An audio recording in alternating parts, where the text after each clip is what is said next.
We are Baltimore. We are KINSLER. Tigers baseball on Fox Sports Detroit is presented by Bell Tire.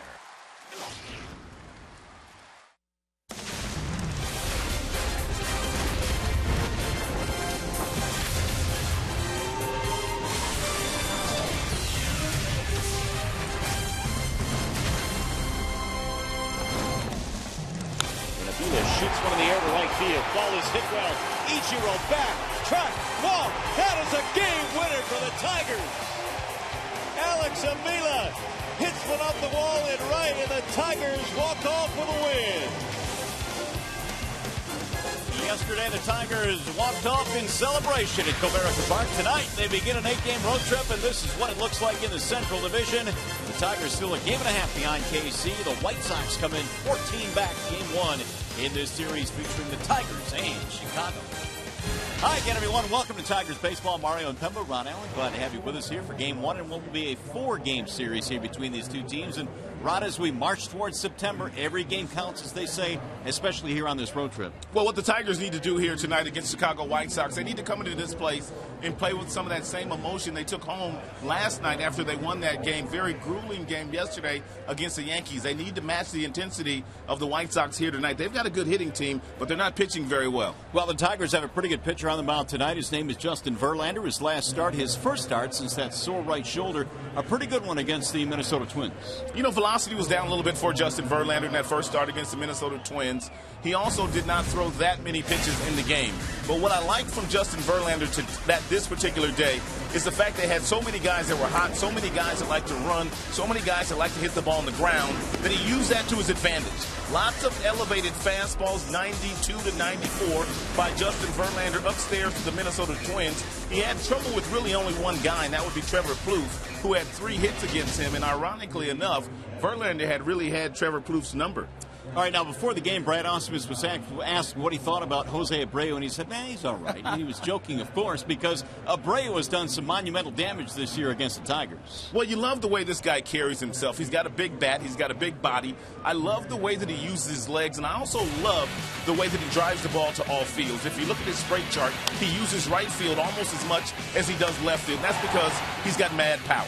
5 home runs this year against Tigers pitching, and he's got Max, he's got Porcello, he's gotten Verlander, so he's picked on the big boys. You also love the fact that when he does hit one and he knows it's gone, he simply puts his head down and runs. He acts like he's been there before, and that's why this guy's in the MVP conversation. If the White Sox were a perennial winner this particular season, he would get some serious consideration for MVP, but I think Mike Trout's going to run away with that this year. I think you're right. Well, it's always interesting between these two teams. We expect the same here tonight. After a short break, we'll send you back to the Coliseum Studios. Check in with Matt Shepard. Coming up tonight, look for Victor to have a big game. His numbers are always good against the Sox. Game 1 coming up next.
Tigers baseball on Fox Sports Detroit is brought to you by Comerica Bank, a part of Detroit and the community since 1849.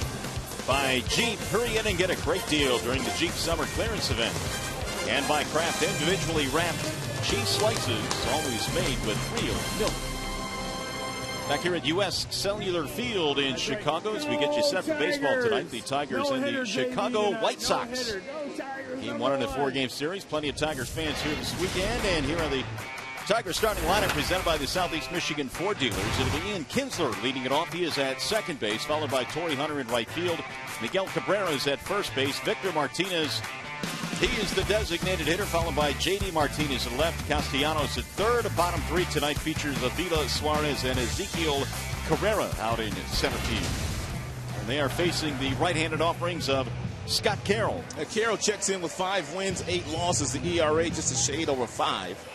He's got a fastball that will top out at about 93. He also throws a splitter, and he likes to throw that splitter with 2 strikes. Curveball, cutter, slider, part of his 5-pitch mix. Let's take a look at the Chicago White Sox starting defense. It is brought to you by Tim Hortons. In the outfield, they've got De Aza, Eaton, Garcia. The infield left to right, Gillespie, Ramirez, Sanchez, Abreu. 127 double plays turned so far this year by their infielder. A lot of those double plays between Ramirez and Beckham. Beckham now playing for the Los Angeles Angels. So we're ready for baseball here tonight. It's been cloudy and overcast most of the day here in Chicago. They predicted perhaps some rain tonight, but that has stayed away, and that's good news. Ian Kinsler set to start things off for Detroit. It'll be Kinsler, Hunter, and then Miguel Cabrera facing the right-hander Scott Carroll. Tigers check in tonight, 12 over the 500 mark at 72-60. And here is Carroll's first pitch of tonight's ball game. It sinks in for a strike, 0-1. Kinsler batting .278 now. He was just 1 for 11 in the last homestand. The 0-1 pitch is hit on the ground at third, but on one hop, Gillespie has it there for the out. One away, and the field conditions are presented by Ace Hardware and the Scott's Company, and they look like this. 78 degrees at game time, but the one thing we've noticed, Rod, it's really humid here. That it was. I was walking around a little bit on Michigan Avenue today and worked up a real nice lather. Spend any money? I did spend a little bit today. I kind of figured you would. Caught a sale, though. That's a good thing. Here is TORII Hunter now with 1 out. TORII batting .278. Carroll misses inside with a fastball, 1-0. Something Carroll not afraid to do, not afraid to work inside with that 2-seam fastball. He's got some nice life on that, especially when he gets it down away from the arm.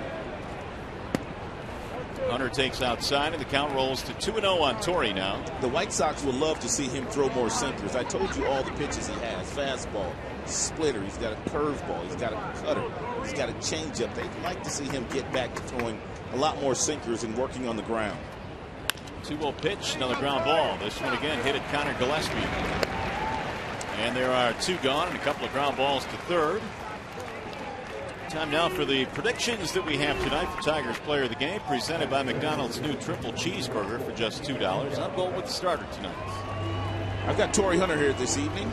And John Keating is going with Victor Martinez, who has had really good numbers in his career against the White Sox. Already a couple of ground balls thrown by Scott Carroll, and really that's what they want him to do. So now if you're the Tigers and you've watched the first couple of guys roll over to the third baseman, you really have to make sure you keep your hands inside the baseball and try to hit that sinker up the middle and the opposite way. Gill looks at a strike, 0-1. Cabrera batting with 2 outs, nobody on, just underway here in Chicago. 2 out of 13 on the homestand for Cabrera. Now Carroll's 0-1. That's in there for a strike. It's 0-2. Outstanding pitch here. He starts this ball just a shade off the plate outside, and because of the natural sink that he's got on it, it catches the outside corner.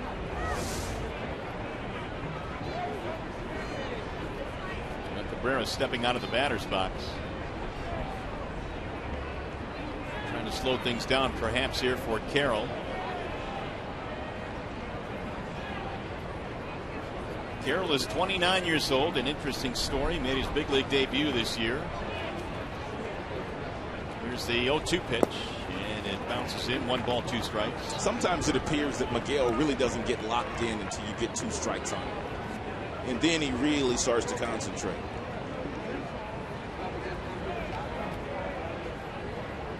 Cabrera leading the American League with 42 doubles.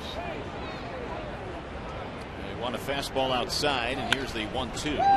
It's ripped foul down the right field line. That's why he is as good as he is. Miguel can take that borderline strike that might be called a strike by the home plate umpire and simply foul it off until he gets something else to his liking. 1-2 on Cabrera. Talking about the weather, it is 75% humidity tonight. Which means that anything up in the air, well, it always has a chance to leave here. But today, especially.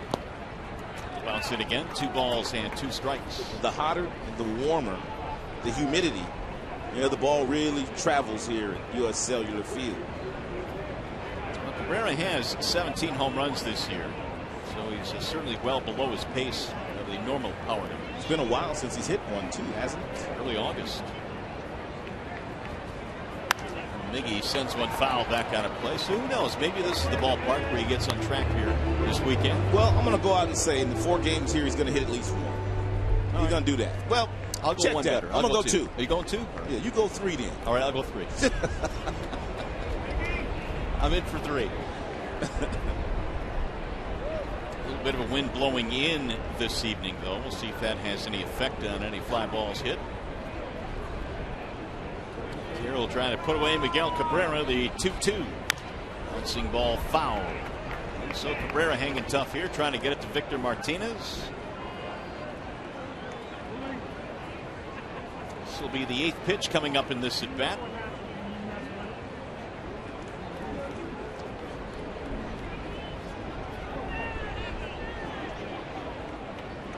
Tyler Flowers flashing the signals tonight. Going to go with an off-speed pitch, and it's popped in the air. Shallow right field. Garcia coming in, still coming in. Wind playing with it a bit, and the Tigers go 1-2-3 in the first inning.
Two-three in the top of the first inning. Here come the White Sox now in the bottom of the first. Adam Eaton will start things off. The White Sox lineup presented by the Metro Detroit Chevy dealers. It'll be Eaton, Ramirez, and Abreu at the top. Alexi Ramirez has been hot in his last 7. Dunn, Garcia, Gillespie in the middle of their lineup. Flowers, De Aza, and Carlos Sanchez, the new second baseman these days, is batting 9th. And Justin Verlander is presented by Family Heating, Cooling, and Electrical. There was a time where Justin Verlander just absolutely dominated this Chicago White Sox offense. That was a couple of years ago. But as in his last 5 starts, he's really struggled against him. He has 11 wins. He has 11 losses. His ERA sits at 4.82, 124 strikeouts, 58 walks for Justin Verlander so far this season. So JV goes to work here against Adam Eaton, Alexi Ramirez, then Jose Abreu. Adam Eaton batting .305, gets it started now for Chicago, and he looks at a ball dipping low, 1-0. Adam Eaton has simply been on fire. In his last 25 games, he's hitting at a .427 clip. So very important for Justin Verlander to keep him off the base paths. 364 against Tigers pitching as well as he slices that one back out of play. If you were with us at the top of the show, we showed you that Justin Verlander used the high fastball to his advantage in his start against the Minnesota Twins. They have a lot of guys just like Eaton, the guys that run well, guys that like to hit the ball on the ground and use their legs. Therefore, we may see Justin Verlander do the same thing against Eaton, a couple of other guys here today that like to run. Fastballs up in the strike zone.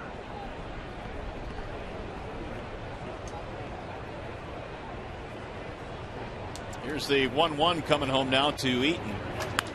He lost that one in the shallow center. That'll drop in a base hit. Leadoff man is on for Chicago.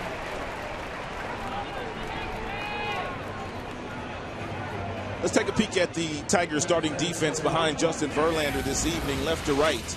You've got J.D. Martinez. You've got Carrera getting the start in center this evening. You've got TORII Hunter in right. Third to first, Castellanos, Suarez, Kinsler, and Miggy. And how about Alex Avila? 7 double plays started, most among American League catchers. That's, of course, catching strike 3 and then throwing the runner out at second base. So here is Alexi Ramirez with the leadoff man on. Eaton with 13 steals this year. Alexi will hit into a double play if you throw him a good slider down and away. Also loves to feast on first pitch fastball. 20 double plays this year for Alexi. That's right. That's a lot. That's the most on their team. Quick throw and the runner back. You wouldn't think that a guy that has the kind of speed that Alexi has would hit into so many double plays, but if you watch him throughout the first couple of games here, he takes a big swing for a tall, slender guy, and he does not get out of the batter's box very well. And he'll look at a pitch inside, 1 ball, no strikes. Eaton is a little antsy over at first base. He's looking to steal second, so Justin needs to make sure that he keeps him close. Justin really does have a very quick move. Ramirez this year got off to a red-hot start, has a 17-game hitting streak in the month of April. He rode that all the way to the All-Star team. Sends this one high in the air to shallow left. Suarez back, Martinez in, and J.D. will make the play. 1 out here in the first inning. Time now for the Bernstein advantage. And when you talk about Bernstein advantages tonight, we'll start with Justin Verlander. Against the White Sox since June of '09, the numbers are pretty striking, a 13-4 record. Most wins against the Sox by any pitcher in the stretch. And he looks to add to that here tonight. Well, here he is, Jose Abreu. The last time we saw Abreu, we were marveling at the numbers he was putting up, and he just has continued that all season long. This will be a good test for Verlander. Abreu with good numbers this year against Justin. He's 4 for 9 with a couple of solo home runs.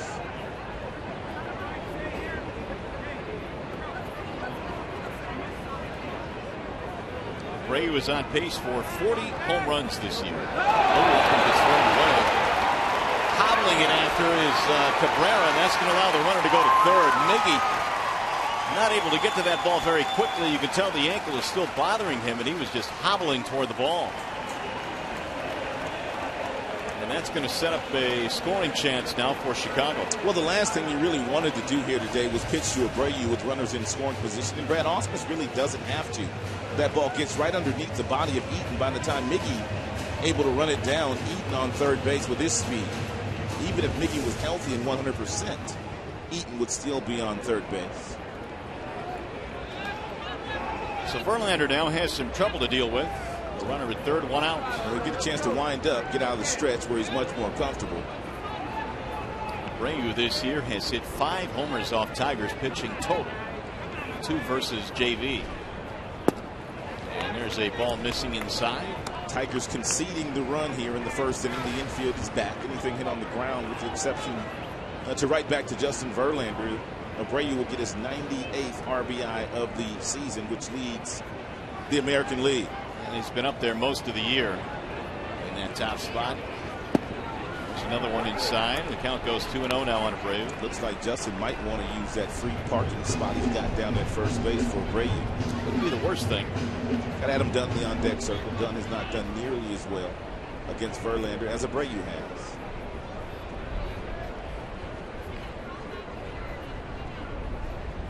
In the 2-0. It's low and away, 3-0. So Abreu is on his way to a walk, it appears. By the way, that error by Verlander was his 6th, which ties him for the most in the major leagues among pitchers. And most of them will come just like that. 3-0 on Jose Abreu.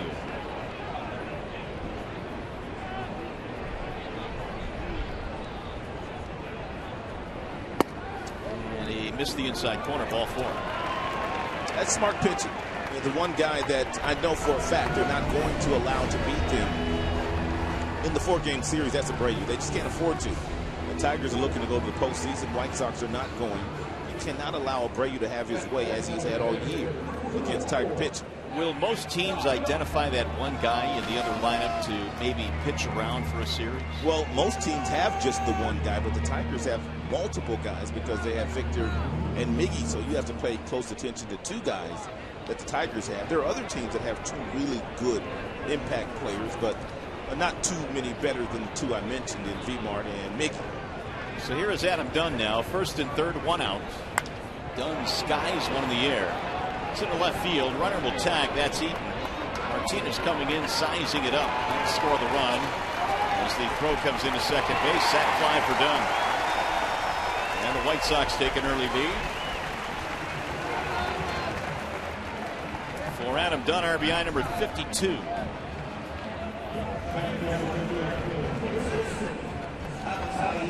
Here's AVISAIL GARCIA, the former Tiger. On the disabled list most of this year. He hurt himself diving for a ball in the month of April toward his labrum, as a matter of fact. He was supposed to miss the entire season. Yeah, that's what we were told, and here he is now in the month of August. He's Right. back in their lineup. Not even like the final week of the season or so. He's made a quick return. Bat here now with 2 outs and a runner aboard. Garcia shoots one down the right field line, slicing, and Hunter can't get it. It'll go up against the wall. They're going to hold Abreu at third base. It'll be a double for Garcia. That is something that we watched Garcia do quite a bit in his brief time with the Tigers. He has taken a page out of Miguel Cabrera's book, and he simply likes to utilize right field to his advantage. Great effort here by TORII. Ball right off the fingertips. Abreu running from first had to be held up by Joe McEwing, their third base coach. He doesn't run that well. Well, TORII came within inches of making a fine sliding catch out there in right. So the White Sox have their second hit of this inning, and now Conor Gillaspie will stand in. Conor Gillaspie is an outstanding hitter with runners in scoring position. Really has had a good year, hitting .304 overall with 30 doubles. He stands deep in the box, and he looks at a strike. Gillaspie is also a guy that absolutely pounds right-handed pitching. He's .333 against righties. Well, Verlander's got a nice parking spot for him too. I mean, there was a time where Justin could simply go after these guys with runners on second, third, 2 outs, but you got a right-hander in the on-deck circle, Tyler Flowers. You got to pick your spots here early tonight. Foul back out of play. So it's 0-2 now on Gillaspie. Trying to figure out who Conor Gillaspie looks like, and I've come up with Darren Erstad. It's a good name. Yeah, a little bit of resemblance. Good name. There are the numbers with 2 outs and men in scoring position. .357 for Gillaspie.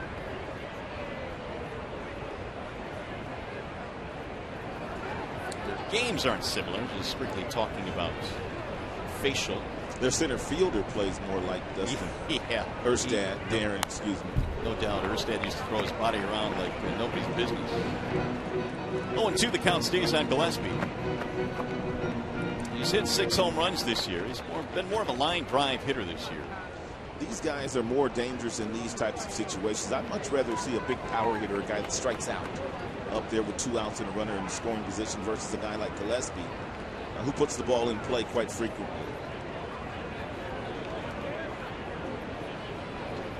JB ready with the 0-2, and here it comes. And it missed outside. 1 ball, 2 strikes.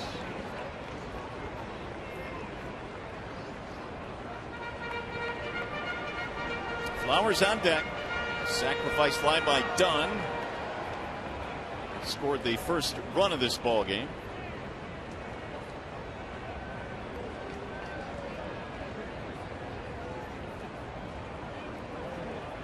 Here's the 1-2. 2 balls, 2 strikes.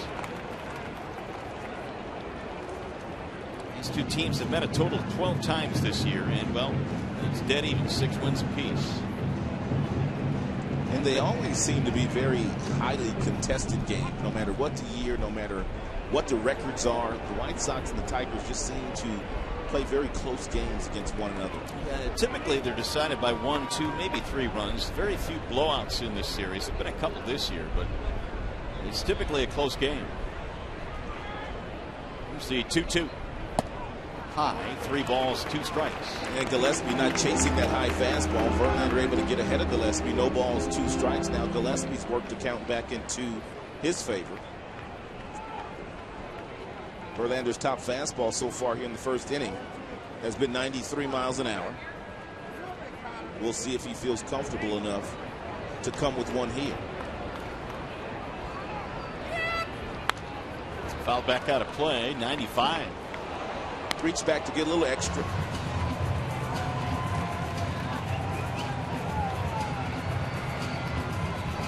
The 30 doubles by Gillespie is the most by a White Sox third baseman since Joe Creedy hit 31, and it was back in 2006. Joe Creedy was a Tiger killer. His name certainly brings about bad memories for Tigers fans. Always pounded Tigers pitching. And again the 3-2. And he lost in ball 4. Verlander thought he might have got the corner. He was a couple steps toward the dugout, but not so. And Fox Tracks is telling us just a shade outside. But clearly outside. So they are loaded up now, and the White Sox have a chance to make an early statement in this game as Flowers comes up there. He's batting .234.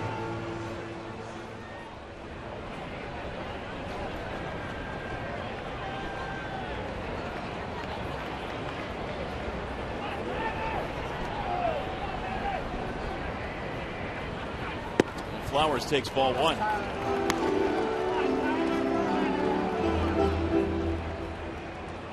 We've got Abreu down at third, Garcia the runner at second, and Connor Gillespie at first base. Verlander in some trouble here, trying to get out of the frame, allowing just the 1 run.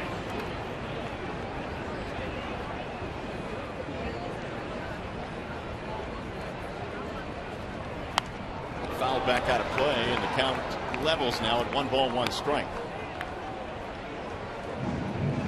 Flowers' career with the bases loaded hitting just a .130, and that's something you rarely ever see. It seems like everybody's numbers with the bases full are usually pretty good, or certainly much higher than 130.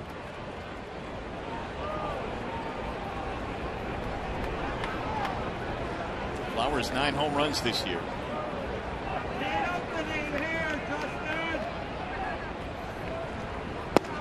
He looks at a strike on the inside part of the plate. 1-2. It's a nice curveball there. And thrown by Justin at 80 miles an hour. Came out of his hand and very nicely.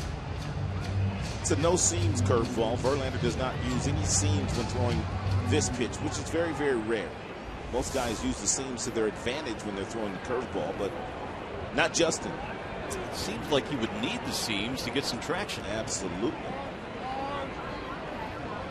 Now the 1-2. And he got him, strike 3. Flowers caught looking. Minimal damage done. A crooked look from Tyler Flowers, but he's out nonetheless. And the White Sox settle for 1 run. They will leave the bases loaded. We'll go to the second.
the south side of Chicago. The Tigers, as you know, are hopeful of getting arms to the major league roster that have pitched, you know, major league games. And one of those arms belongs to Joakim Soria.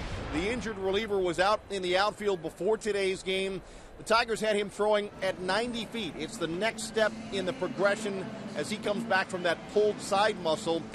He was still feeling it just a little bit, but this was a step forward taken, and the next step is getting him onto a mound to pitch major league pitching, but there is no indication that that's going to happen anytime soon. Mario, Rod? All right, John, thanks very much. Well, that's certainly a story we'll keep our eyes on, because I guess any step forward is a good step right now for the Tigers pitching staff. Well, you have to take baby steps. And getting Soria back into the back end of that bullpen will certainly help this team come the month of September. The news wasn't so good on Anibal Sanchez a couple of days ago. He had a minor setback. Victor Martinez starting things off here in the second inning. 1-0 in favor of Chicago. Well, Sanchez was throwing and felt it pec muscle, which had been bothering him, so he was hopeful of feeling a little bit better, and his rehab continues. I'm glad we don't have one of those. You got to work out to have pec muscles. Can't strain at what we've got. 2 balls, 1 strike. So Martinez with a 5-game hitting streak now. He has been on base in 15 consecutive ball games. There's a 2-1. And Carroll throws a strike. 2. Nice breaking ball there thrown by Carroll. Carroll is out of Kansas City, Missouri. Goes 6'4", 215. Made his major league debut earlier this year at the age of 29. It was quite a story here. Spent about 8 years in the minor leagues. Finally got an opportunity when Chris Sale was hurting earlier this year and stepped in nicely for him. It's down the left field line, slicing, and it'll go foul.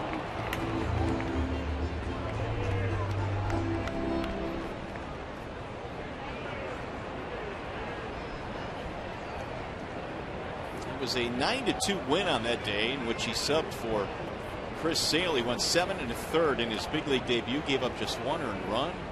Had a bunch of family and friends here in attendance, about 30 or so, and boy, did they have a great day. It became a national story. Yeah, it certainly did. Nothing wrong with Chris Sale now. No, he's dominating. Here's the 2-2. Pulled on the ground at first base and straight at Abreu. 1 up and 1 away. Let's go back to the studio now for a game break. Here's Trevor Thompson.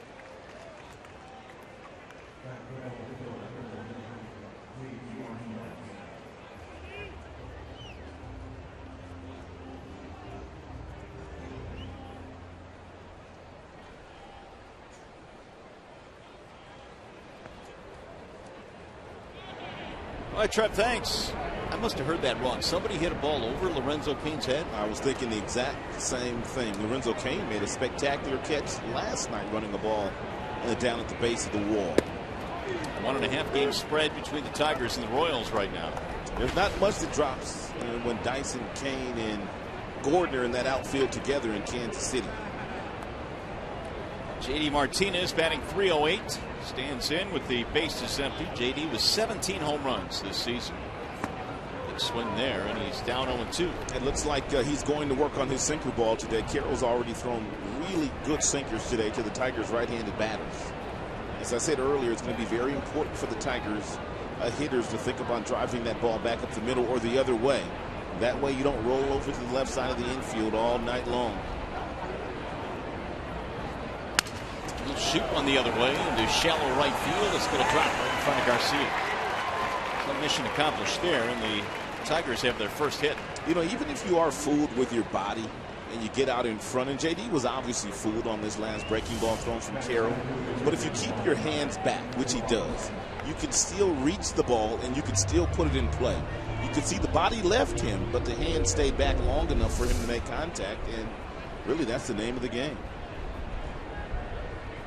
Tigers have their first base runner of the evening. That'll bring up Nick Castellanos, who's batting .263. 1 home run this year against White Sox pitching.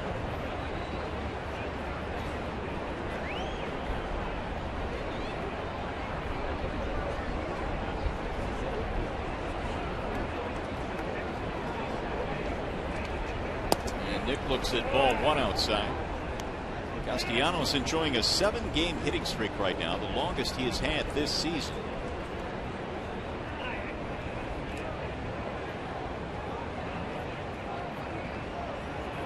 '56 RBIs, second among all rookies as you look at the numbers during the 7-game hitting streak.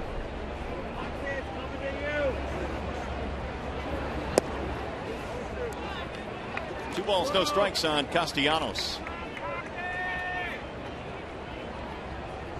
Carroll has pitched both out of the bullpen and in the rotation this year. His numbers have been much better as a reliever, an ERA of 1.83. Almost 6 for an ERA as a starter. Here's the 2-0. Rolled foul, 2-1.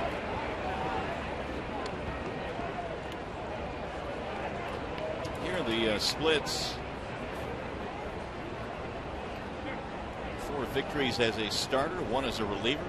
Well, it looks like to me that he tries to pace himself as a starter. And when he works out of the bullpen, he just kind of lets it all hang out. He gets up to 94, 95 with his fastball, but it's starter. Only 89 and 92, trying to pace himself to get through 4, 5, 6 innings. It hasn't worked very well for him.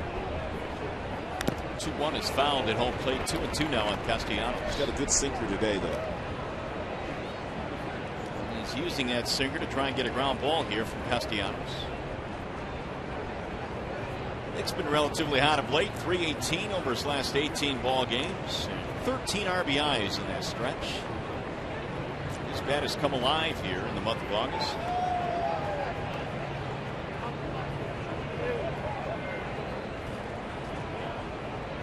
Now Carroll ready with the 2-2. Runner goes, and it's fouled back out of play. So Martinez will head back to first base. JD Martinez does not really have base stealing speed, but Carroll obviously had forgotten all about JD Martinez, so Brett Ausmus turned him loose. Alex Avila is waiting on deck. Tigers have the tying run aboard here in the second, down 1-0. Alex was the hero yesterday against Sean Kelly of the New York Yankees.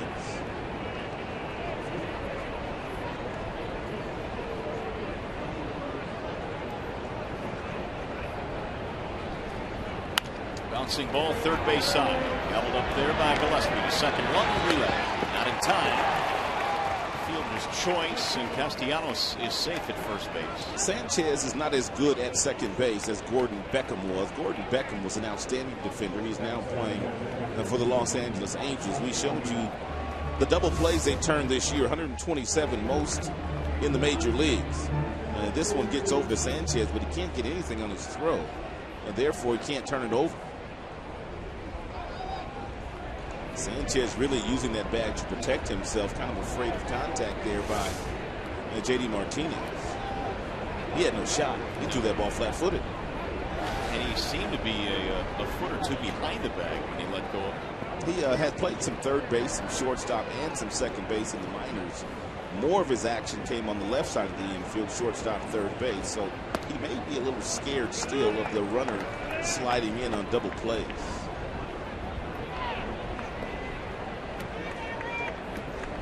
Sanchez getting an opportunity with the trade of Beckham, and you see the shift that most, if not all, teams will employ against Alex Avila. Alexi Ramirez is shifting around from his shortstop position. Here's the 0-1. Outside, 1 ball, 1 strike. So many teams take the third baseman, though, and move them where Sanchez is now occupied. And they leave the shortstop home and the second baseman home. And Robin Ventura not doing so. He's got his third baseman, Gillespie, the lone member on the left side of the infield.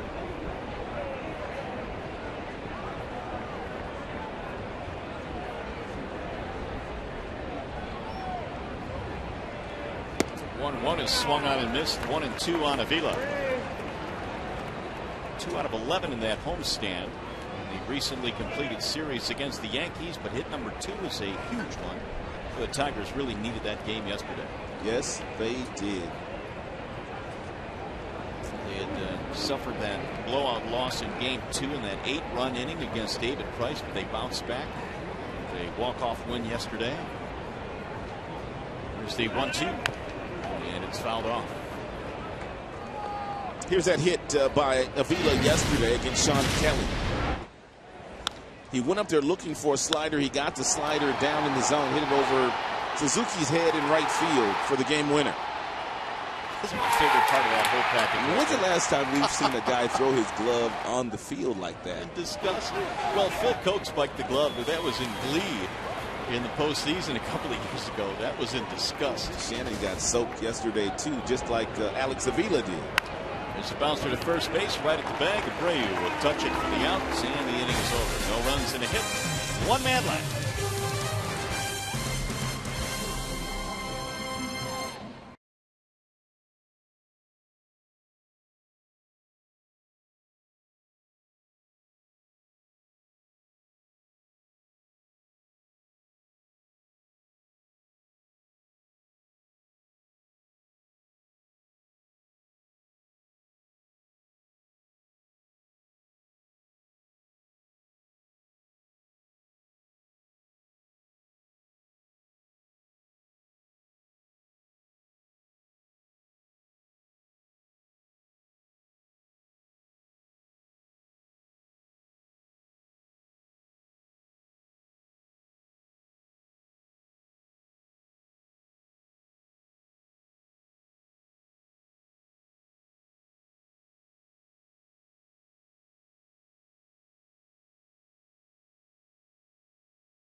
I'm going to taper off my throwing a little bit, you know, not throw quite as much, just as a precaution. But, you know, there's nothing I can really do. I gotta get my work in on the sides, and, you know, I'm gonna, you know, be a little cautious with that. But at the same time, you know, I got to go out there and do my job. No, Ron, it seemingly has been one of those years where Justin has had to make a lot of adjustments, and it all started in spring training because of the off-season surgery he had. And there was a time this year where Brad Ausmus and also Jeff Jones, they noticed something in Verlander's delivery, and he started throwing about every other day trying to correct that flaw, which took some time. That may have taken its toll on his right shoulder as well. Justin Verlander said he was a little fatigued after his last outing against the Minnesota Twins, so they gave him an extra day and pushed him back to today. He's touched 96 here with his fastball already when he got the last strikeout of the last hitter. That was Tyler Flowers. But Verlander used to work at 96, so he's going to have to make some adjustments. I don't know if the big fastball is going to ever come back, but if it doesn't, 96 is still plenty enough with the slider, the curve, and the changeup to have a long, successful career. And in the meantime, learning to pitch without that upper 90s fastball would be a good thing as well as he continues to work through this season. It should not be that difficult for him because his secondary pitches are all plus pitches. He's got a good curve, he's got a good slider, and he's got a nice changeup. So if you add in 92, 93, if you can locate the fastball and then mix in breaking balls, throw some breaking balls in fastball counts, Verlander should have no issues with most big league lineups. Alejandro Diaz is the leadoff man here, and he fouls one back out of play. I know we've often talked about the fact that he has 4 pitches, but I think when a kid breaks into the big leagues and he can throw 100 to 101 miles an hour, as Verlander was early in his career, we tend to forget that his secondary stuff made him just as good as that fastball. And the one thing that we loved about him so much is he was the starter of the game. He could finish the game with a 100-mile-per-hour fastball, 120 pitches into the game. I don't think we're going to see that Justin Verlander anymore. But like I said, 96, there's a lot of guys in the big leagues that are starters that don't have 96. with their fastball. He just set the bar so high. De Aza taking his time getting back in the box. He'll be followed by Sanchez and then Eaton here in the bottom of the second. He might use an elevated fastball here as he did against the Minnesota Twins. It's fouled away. With breaking ball there, but De Aza, also Adam Eaton, a couple of guys that kind of swing the bat like a lot of the Minnesota Twins hitters. They like to hit the ball on the ground, even though De Aza does have some power. That high fastball is a good pitch because they're not going to hit it out all that often, and they'll usually pop it up. Here's the 1-2. And he missed outside. 2 balls, 2 strikes on De Aza. 245 batting average, but De Aza, to get to that point, has really had to come on. It was slow going the first 2-3 months of the season. The last month and a half, he's gone from 196 to 245. That one missed again. Full count now, 3-2.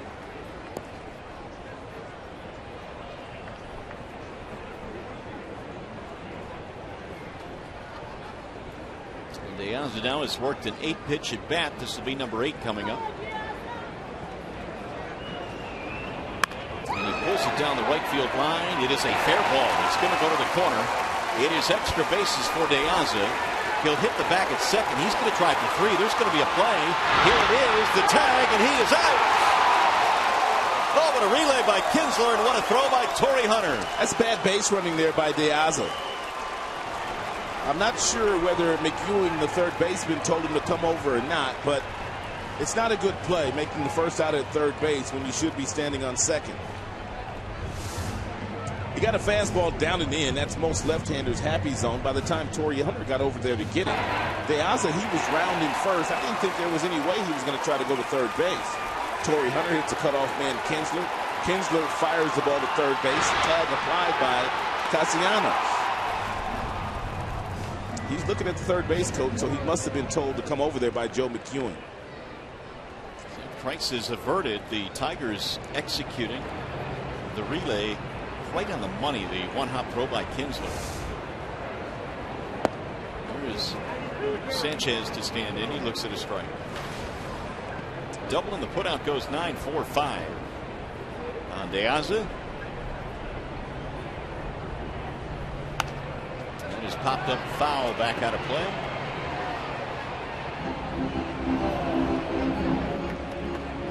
Two on Carlos Sanchez. Getting an opportunity to play second base with the trade of Gordon Beckham to the Angels. He's hit 5. He's hit safely in 5 of the 6 games. In a sense, coming up, all those starts at second base. And he had a really good year at AAA Charlotte this year. He hit .293, knocked in 57 runs, and stole some bases as well, 16. Verlander missing low. 1-2. Only 22 years old, Carlos Sanchez.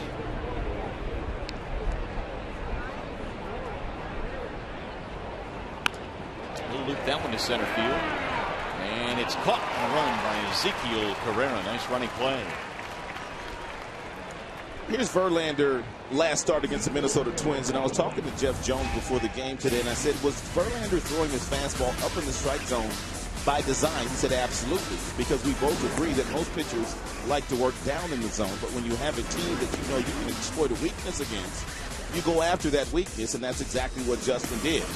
And those of you that watch some of those games, you know the Minnesota Twins were a very hot squad, other than the fact that they did not do much against Justin. Threw 105 pitches in that game, struck out 6 in 5 2/3. 3 of those 8 hits he gave up to Trevor Plouffe. So with 2 outs here is Adam Eaton. He scored the game's only run so far, singled in the first inning. I was also told today that Verlander would use the elevated fastball, but he hasn't really gone up there yet. He's thrown a lot of changeups. He's thrown a lot of off-speed stuff. Now, here's the question. Would the White Sox have watched his last start to notice that pattern? Absolutely, as they do all starters. But he has such a track record against the White Sox. They pretty much would throw out any video against any other team because so many of these guys have so much data on Justin Verlander from their own at-bats.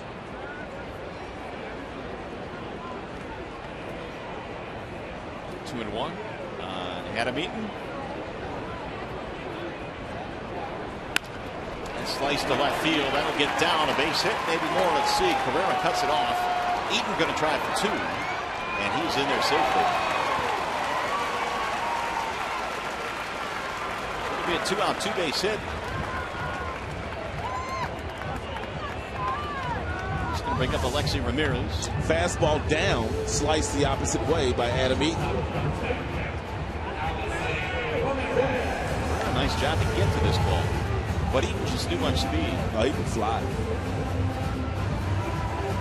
If they keep him healthy, which has been very, very difficult to do in his first couple of years in the big leagues, he can be a really good leadoff hitter.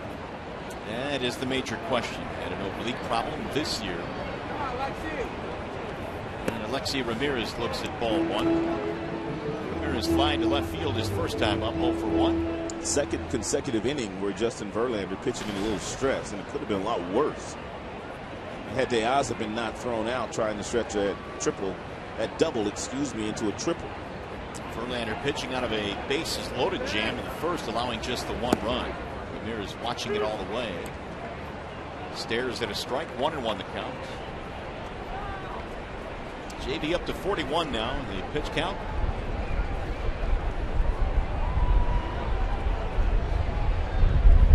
Alexi coming in at 304 over his last 36 games. Wind is really whipping up here tonight.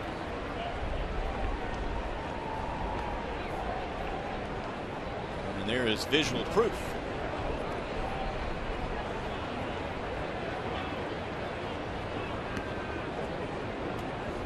The 1-1. The outside corner. 1-2 now on Alexi Ramirez, who didn't quite agree with that call. Jeff Nelson.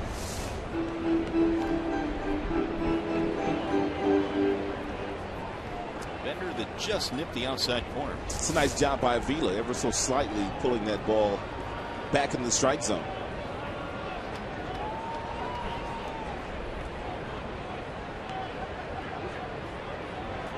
The 1-2. Broken bat roller towards short. Suarez charging. Quick throw is in time. That'll end the inning. Could have been a potentially big inning for the White Sox, but the Tigers execute a relay. Hunter to Kinsler to Castellanos. And they cut a runner down at third base.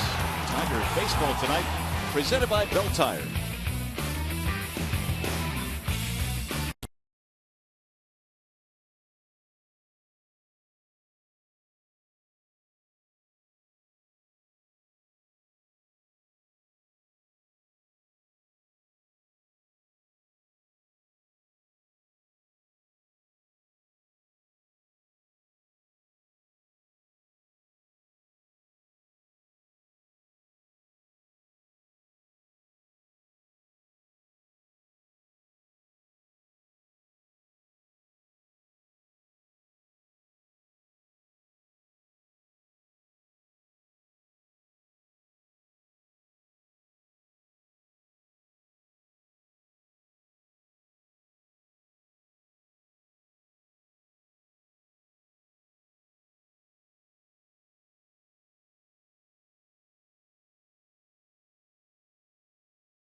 Fans, it is time now for you to tweet your photo using hashtag DetroitFanPhoto for a chance to have it shown in an upcoming game broadcast. It is brought to you by AT&T.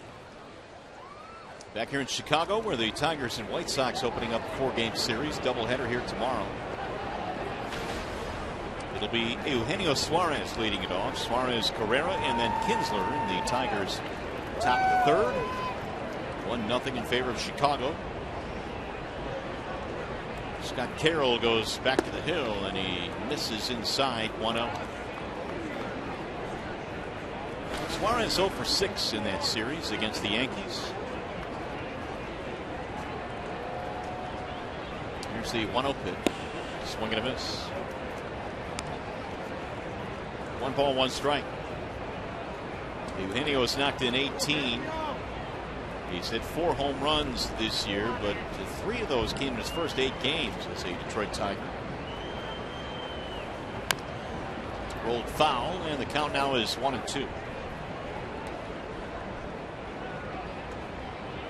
A whole lot of candidates to play that shortstop position coming out of spring training. When it was announced that Jose Iglesias would be lost for the year, the Tigers tried several different options, and they finally settled on Suarez up for the minor leagues and Andrew Romine, who was acquired from the Angels. They really liked Suarez in spring training. They felt like he really handled himself well, but he had not played above Double-A, so they felt like they wanted to send him back to Double-A. Then they gave him a little taste of Triple-A before forcing himself onto the big league roster.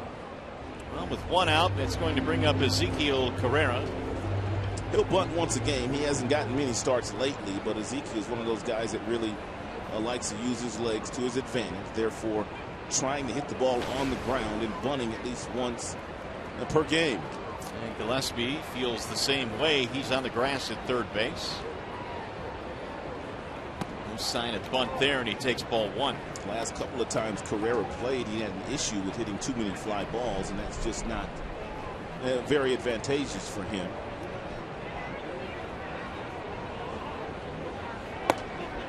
Missed it high. 2 balls, no strikes. Brad Ausmus getting a left-handed bat in there in the 9 slot, so he plays instead of Rajai Davis.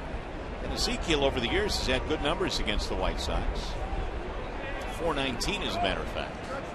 Maybe that's a reason why as well. It's in for a strike, 2-1. Brad doesn't look at too many numbers, but he will take an advantage or two if it's presented to him.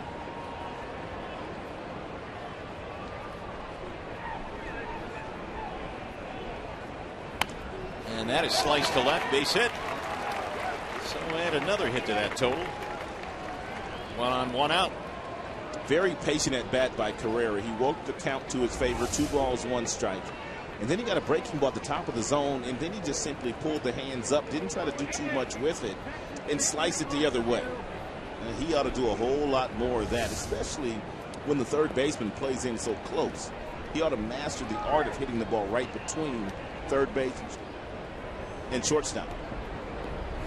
Well, the Tigers now have their second hit of the game. Here is Ian Kinsler, who grounded out to start the ball game. And Carrera always a threat to steal. He had a lot of steals down in the minor leagues.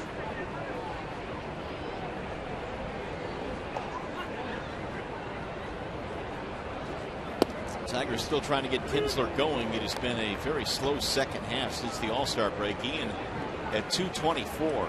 It's going to be imperative that he does get going, especially the way that Miggy has been swinging the bat for the most part the second half of the year. Not quite Miguel Cabrera, although he does have a lot of positive numbers. Yeah, and I guess the power is something that they would like to see return as well for Kinsler. Just 1 home run in the second half, 1 of his 12. Runner goes and driven in the air toward left field. That ball is going to get by De Aza. Carrera coming to third base there to try and score. Here comes Ramirez's throw to the plate. Not in time. Throw back down to third, and he is safe at third base. Double and an RBI for Kinsler, scoring Carrera. He'll take third on the throw home. Carrera's on the run. That's a really good level swing by Ian Kinsler. When he levels out his shoulders, he hits a lot of line drives. Great effort by De Aza. Carrera got all the way to second base, then he stopped. He went a couple steps around the bag. Then when the ball hit the ground, he still was able to score. But this play brings you back to that play in Minnesota, Mario. Remember when the Minnesota Twins, they have their first baseman not to trail the runner on a double, but they have him in that relay spot? When Ramirez throws this ball home, if Abreu's standing there like the Minnesota Twins, they get the out at third base. That's a good point. I mean, because in the reality of it, why do you have your first baseman trailing the runner and it's a double? I mean, he's going to get a double. But the Twins typically are the only team that do that. The only team that I can remember that take their first baseman on a routine, on a double, and they take him and they put him in that second cutoff spot. See, that's why Kinsler was able to get to third base rather easily. Otherwise, he would have been a dead duck. But more importantly, 70th RBI of the season now for Kinsler. Tigers have tied it up, and now they can go ahead. TORII bounced out his first time up, and he rolls it foul. Here's one more look at it. Typically, the first baseman trails the runner to second, as Abreu does once Kinsler gets around first base, because they're always cautious of maybe that base running going around the bag, and the first baseman's always there if they want to throw behind him. And by that ball going all the way to catcher, that allowed Kinsler to get to third. Now can TORII drive him in here with less than 2 outs? Bouncing in, 1 ball, 2 strikes on Hunter.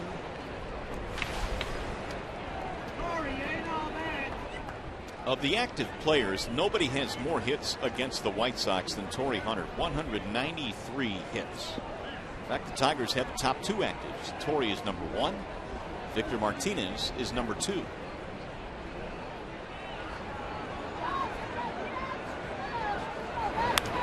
Fly ball right field. They'll get the run in. Garcia backing up. Kinsler tagging up. And Garcia airing it out, but he has no chance. Sacrifice fly RBI, and the Tigers have the lead. And right now, we'll send you back to the studios for a game break. Here's Trevor Thompson.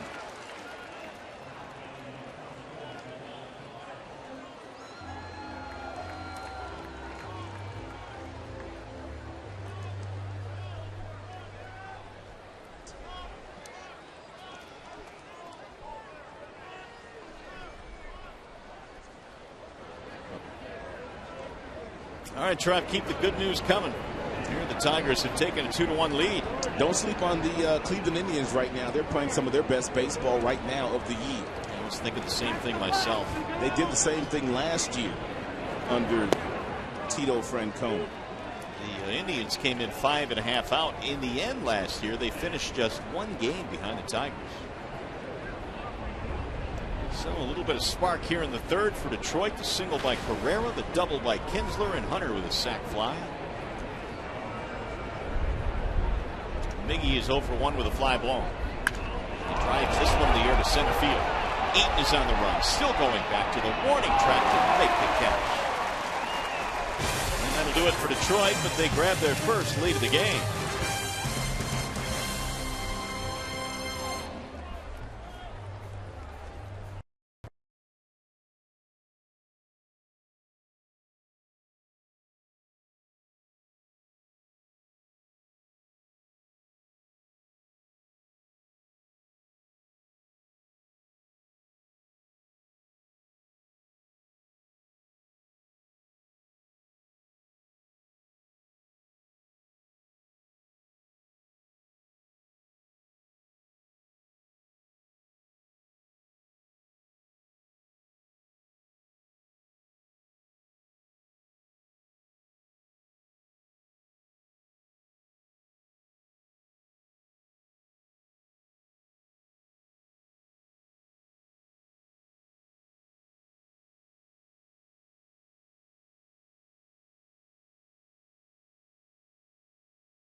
Tigers baseball on Fox Sports Detroit is brought to you by Arby's. We have the meats. And by Bell Tire. Get the lowest tire price, period.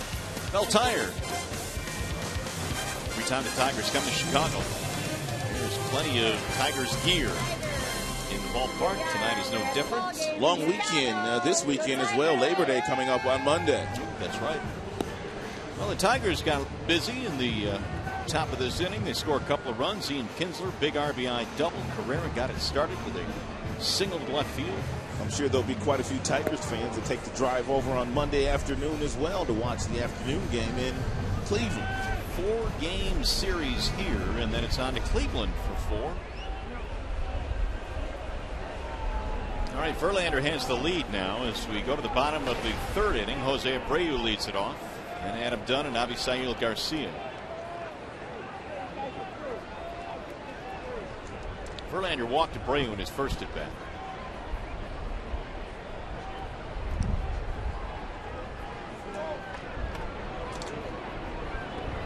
JV gave up a double in the 2nd, and then another 2-base hit. Fortunately, had a runner thrown out at 3rd. Trying to stretch that double to a triple was Alejandro De Aza, and that took him potentially out of a big inning. Abreu has great balance at the plate. He's got Miguel Cabrera balance when standing in the batter's box. And what you want to do as a pitcher, you want to disrupt the timing. You want to get him on that front foot early, which takes away a little bit of his power. Just like that last pitch, he's looking for a fastball. So if you can throw him something off speed there, which is what Verlander's going to have to start to do, and you throw him an off speed pitch here, and then you can't pull the trigger. 1 ball, 1 strike.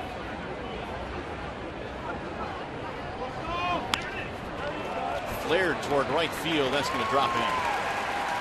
So Abreu, who came in batting .312, gets a single here in the 3rd. I mean, really, you can't pitch him any better than that. I mean, I know he gets a base hit right here, but Verlander starts him off with a fastball. He misses with the fastball. Then he comes back with a nice breaking ball, and he gets him on that front foot. Then he throws him a fastball inside that Abreu is so strong, just able to muscle into the outfield, but you really can't pitch the big guy any better than that. So the White Sox have the tying run aboard now. That is their 5th hit of this contest. Adam Dunn will stand in. A sacrifice fly in the 1st inning scored the White Sox only run. Swing and a miss. Castellanos has moved over to the 3rd base side, or 1st base, I should say, of the infield, right in between the 1st and 2nd baseman. Yeah, this is the way that most managers are playing the shift now. They're taking the 3rd baseman and moving him over into the other side of the infield, so you only have 1 guy out of position. Ball is pulled in the air toward right. Hunter coming on makes the catch. 1st out of the inning.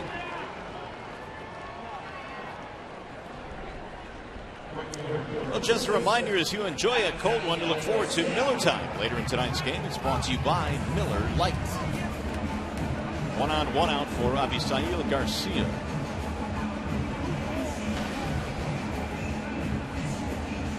And a double in the 1st inning. Verlander had to really pitch out of a jam in that 1st. With 2 outs, they had loaded the bases, but he struck out Tyler Flowers looking. And Garcia, a lot like the Tigers' Castellanos. And when he came to the big leagues, he really knew how to hit the ball to right field. Something that he worked on a lot while in the minors and also in winter ball playing in Venezuela.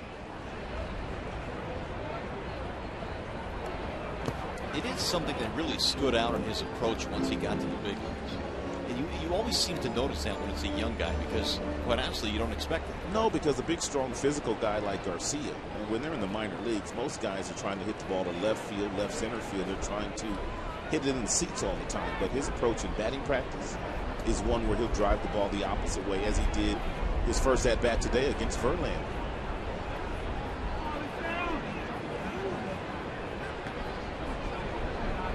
The 1-0, and it's in for strike 1-1 on Garcia.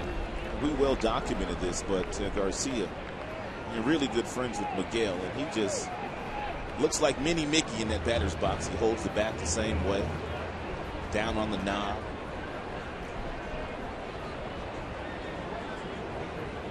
I guess he's mini in terms of numbers, but not certainly in size. No, he's not. He's a big boy.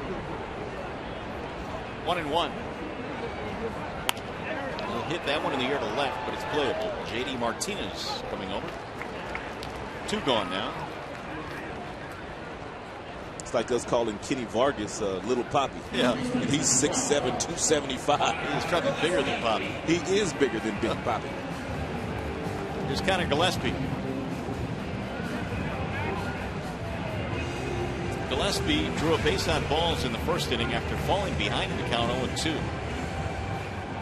His average this year has never dipped below 300. It's at 304 right now.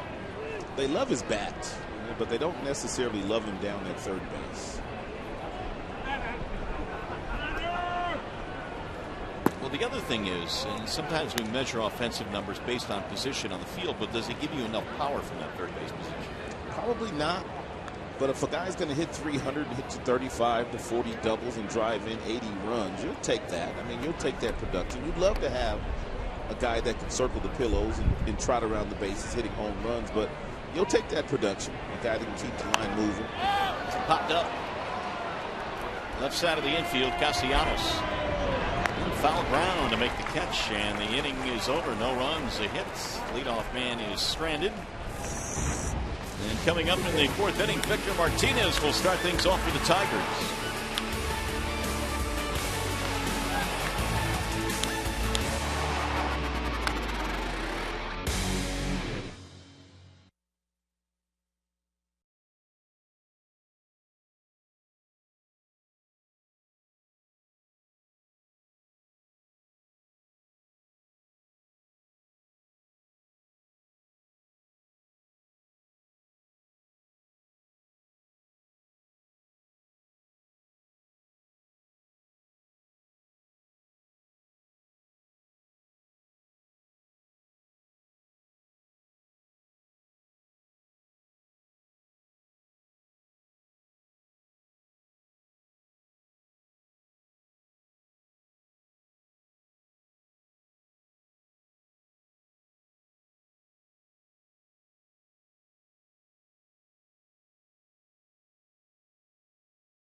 In this four-game series, on our way to the top of the fourth inning.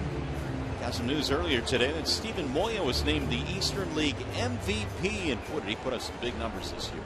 271 with 34 homers, 102 driven in, and he scored 78 runs. And you know he really had to have a great year because we just saw that kid Kenny Vargas. He was in Double-A Eastern League as well. He was this year. But you're talking about 34 bombs, 78 runs, 102 RBIs, stole double digits as well. He's finally stayed healthy. Good look at the future, apparently. Steven Moya, congratulations on your honor. Looks like a young Dave Winfield. He's about 6 feet 7 inches. I'll take that. About 235. Victor Martinez grounded out his first time up. Scott Carroll goes back to the hill. The 0-1 is low. 1 ball, 1 strike.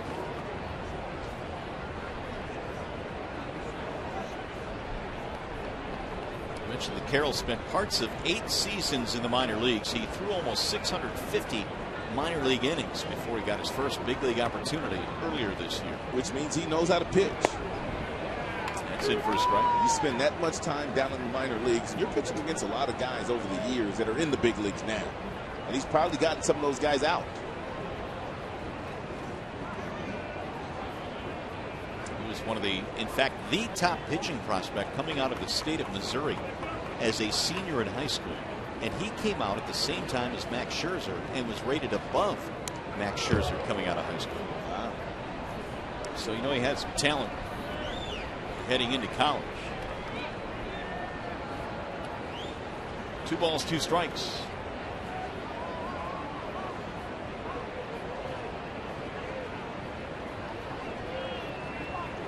Carroll had to endure a Tommy John surgery, so he's gone through that. He's had some hip surgery as well. Some injuries have kind of short-circuited his career. Bouncing ball again to first base, and this time Abreu tried to play the short hop, and he rolls by him. Abreu played that into a possible error, if that's what they give him, but really all he had to do was take 1 or 2 steps back and then get a better hop and then give the ball to Carroll, who would have been at the bag. But he caused a tricky hop for himself by trying to come in and catch the short hop and couldn't make the play. Especially with the runner, Martinez, who doesn't run all that well. That's a great point.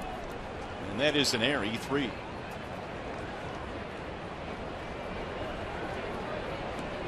So the Tigers get the leadoff man on for the first time in the ballgame. Here's J.D. Martinez.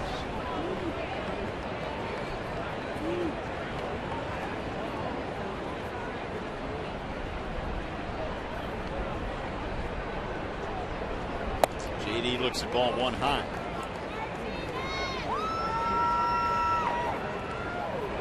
For Martinez, a single back in the second. Tigers could not advance him, though.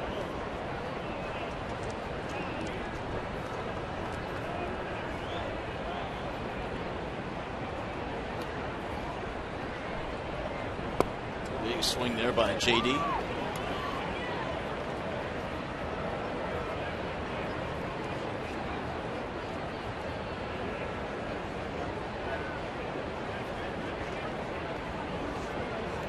Sox have just committed only their 4th error of the last 11 games that they've played. See if the Tigers now can capitalize on it. 1-1 is hit on the ground at third, and that one's off the ball to Gillespie. It's going to roll to the corner and left. Martinez on his way to third base. He's in there safely. And J.D. is into second base. And the Tigers in business now here in the 4th.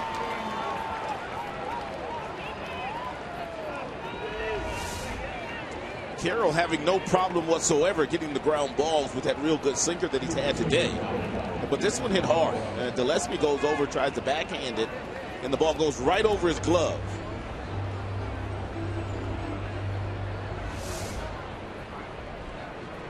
So Martinez with his 26th double of the year. JD's had some kind of year. Released in spring training, went to AAA, played there for about 3 weeks. Hit 10 home runs, and he hasn't looked back yet. You're just waiting for him to find that long stretch where he comes back down to earth, but it just has not happened. Castellanos takes a rip. Yeah, it's like the stock market. You're always expecting some kind of a correction. No doubt. Some are steeper than others. 0-1 on Castellanos. Some portfolios dip deeper than others. Guilty.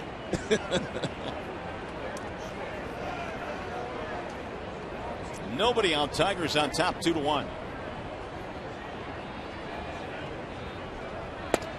And missed inside. The count evens now 1-1 on Nick. Well, really, if you're Castellanos, what you're trying to do here is you're trying to hit a ground ball to second base. If you hit a ground ball to second base, that would get the runner J.D. Martinez over to third base, and it would score Victor Martinez. Really, you can't get greedy here. That's exactly what they're giving you, especially with nobody out.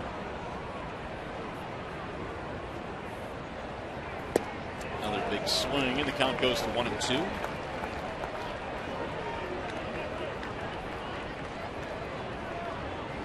A situation that seems tailor-made for Castellanos, who routinely hits the ball the other way. Well, we'll see if he goes to his two-strike approach, where he spreads out and he really does not lift that foot off the ground. That would be the front foot. Yep, he's there. And he's just simply just trying to put the ball in play.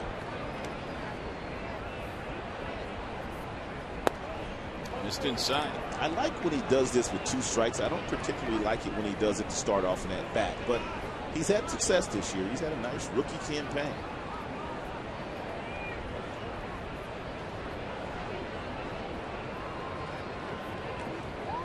Two and 2 on Castellanos. Trying to extend his 7-game hitting streak.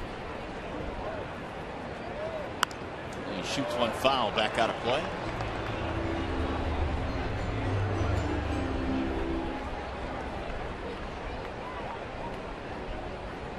Nick right now with a total of 56 RBIs. Second most among rookies in the American League.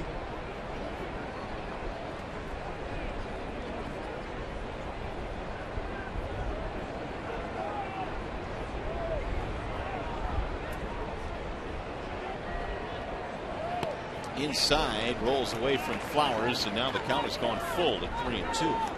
Well, a normal year, Castellanos would get a lot of recognition for possibly winning the Rookie of the Year, but not this season. Not with what Abreu's doing. Abreu with a 312 average, a nearly slugging 600 with 97 stakes, 31 doubles, and a ton of homers. Abreu's in the MVP conversation. He's in the top 5 right now. And he hit one the other way to the second baseman.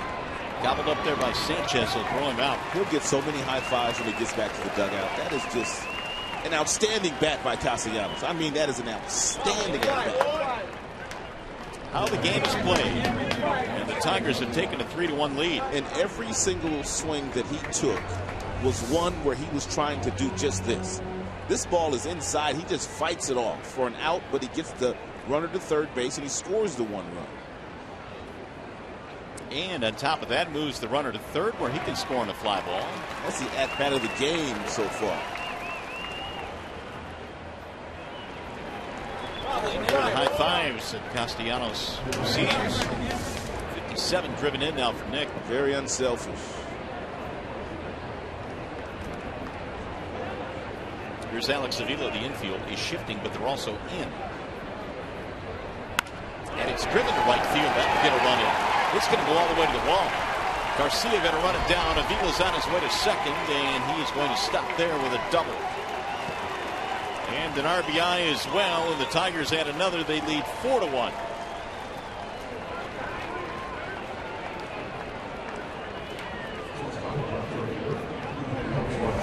It's a good swing by Avila. Had another outstanding swing yesterday. It was a game winner against Sean Kelly of the New York Yankees on a slider. That was a fastball.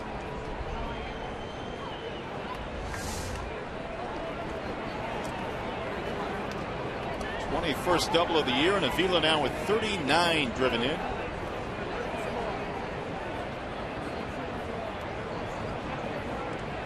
Martinez, Victor that is, and then JD both scoring in this inning. And Suarez looks at a ball inside, 1-0. Eugenio struck out his first time up, but he bats .341 with men in scoring position.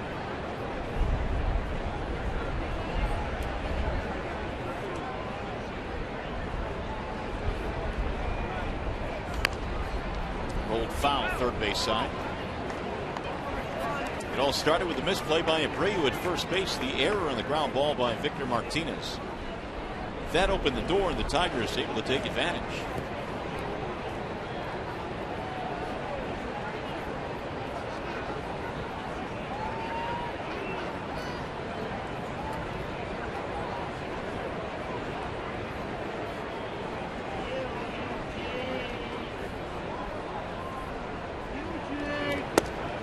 Strike call. Suarez steps out of the box, disagreeing with that call from Jeff Nelson. Well, you see sinker come out of the hand of Carroll because he's thrown so many today. So you do a nice job if you're Garcia by taking that ball up. Suarez, excuse me, by taking that ball up. And then it's called a strike. Fouled at home plate. One thing Suarez, once he starts to do a little bit of what Castellanos has learned to do, what Abreu likes to do, the first baseman in the White Sox, and that's really utilize right field. He doesn't utilize right field a lot right now, but once he learns how to do that, he's going to be a much better hitter.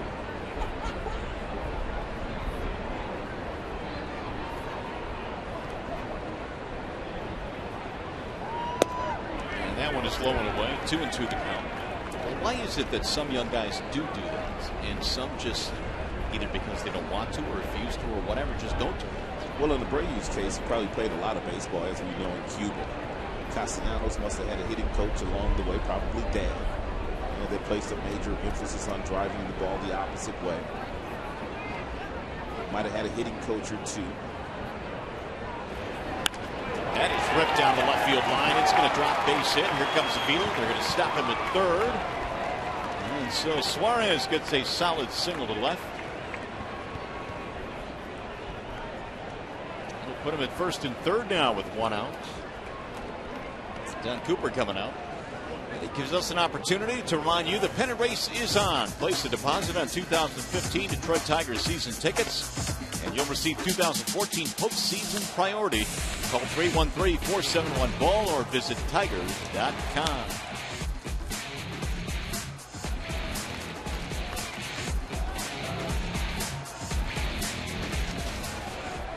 So Suarez with a base hit. And now you see that, as you were talking about, Rod, most of his stuff is to left field. Yeah, if you hit him that hard to left field, it really doesn't matter. But once he starts to pick up the hits to right field, we're going to see a really good big league hitter. So the Tigers all of a sudden now have 6 hits on the board.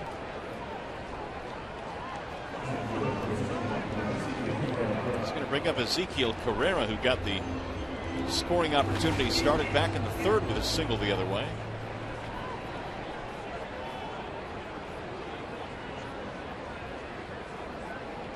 And a couple of steps up the middle on the infield and tied at the corners as well.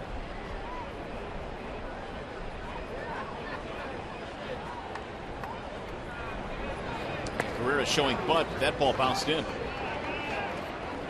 Suarez thought about going to second, but he held up. It's a nice job here by Tyler Flowers. He's a good receiver. Doesn't necessarily throw all that well, but he moves very well behind the plate, even though he's got a big body. Blocks balls very well. Calls a good game, too.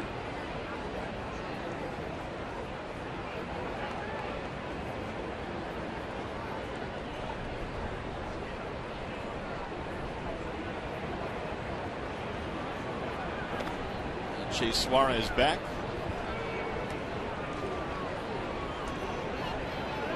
Tigers tonight have gone 4 for 7 with men on base, and one of those outs was that productive out by Nick Castellanos, which scored a run here and led to another in the 4th inning. One of the biggest at-bats of this inning, even though he did not get a hit.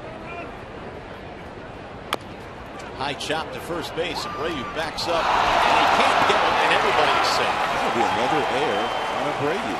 Score Avila. The Tigers now turning this into a good-sized inning, 5-1. That's an RBI and an error. E3 in the second of the inning on Abreu. What happened there? Looked like he took his eye off of it. Didn't back up enough, and he reached up, and then he had to reach back. And he didn't even watch the ball into the glove. So he was already looking down when the ball got to the glove. That'll make it a 5-1 ball game. The second error of the inning for Abreu, but Carrera does get an RBI. One would have scored regardless. And here is Ian Kinsler. I don't know, is it possible to lose a ground ball in the lights? It was hit so high. That's always possible.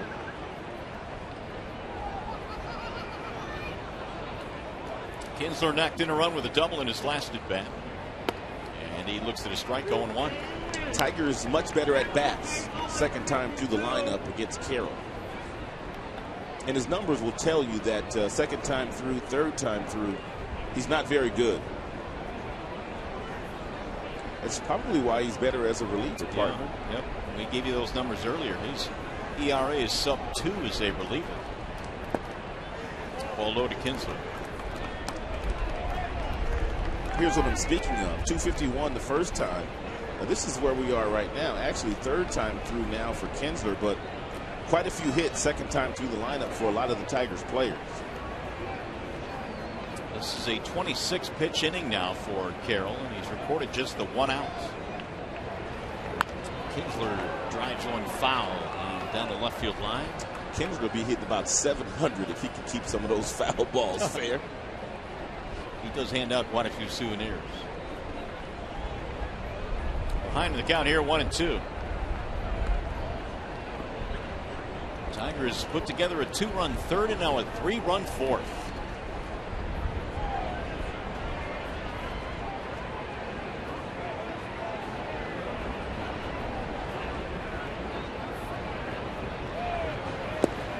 And it bounces in. 2 balls, 2 strikes. The struggles continue for Scott Carroll.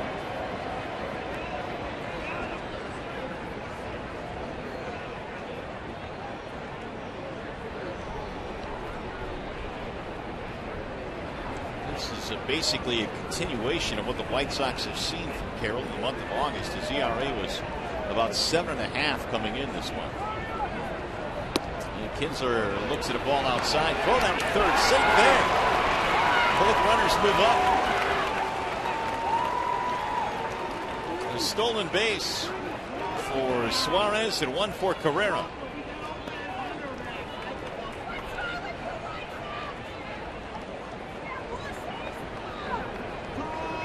Kinsler a chance to drive it a pair.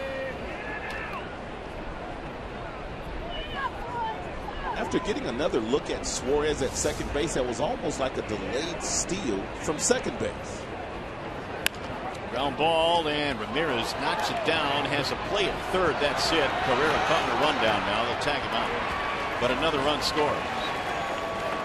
Pretty good play there by Alexi Ramirez. He's played well defensively this year.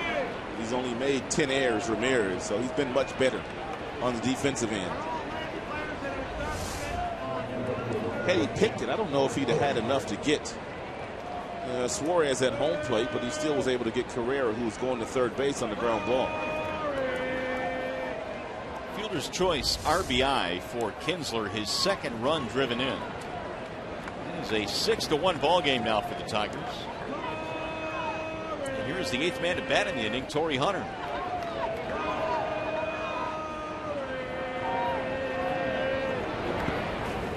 Flowers has to block that. This turned into a long, tough inning for the starter, Scott Carroll.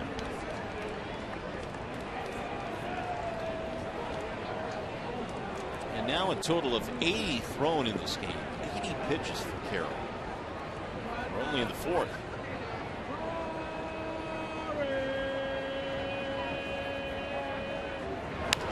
Ground ball. That is a fair ball. Hit the back, and it goes down the line. Kinsler is on his way to third. They might score him. Here he comes. They're going to try and get him in, and now he's touched down in left field. They're going to call it a 2-base hit and bring Kinsler back to third.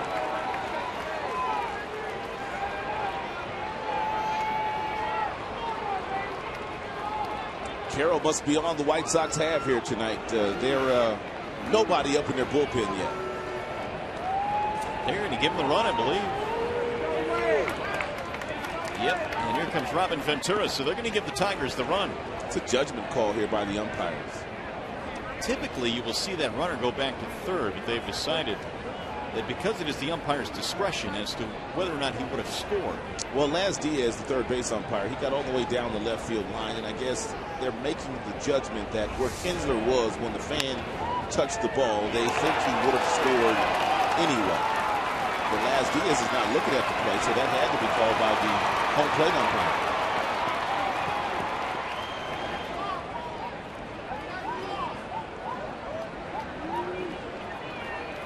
So now Robin Ventura is going to come out and argue this.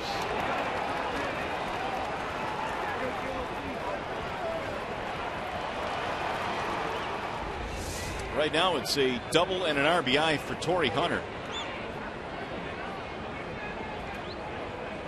That is the crew chief that Robin Ventura is speaking with, Jeff Nelson.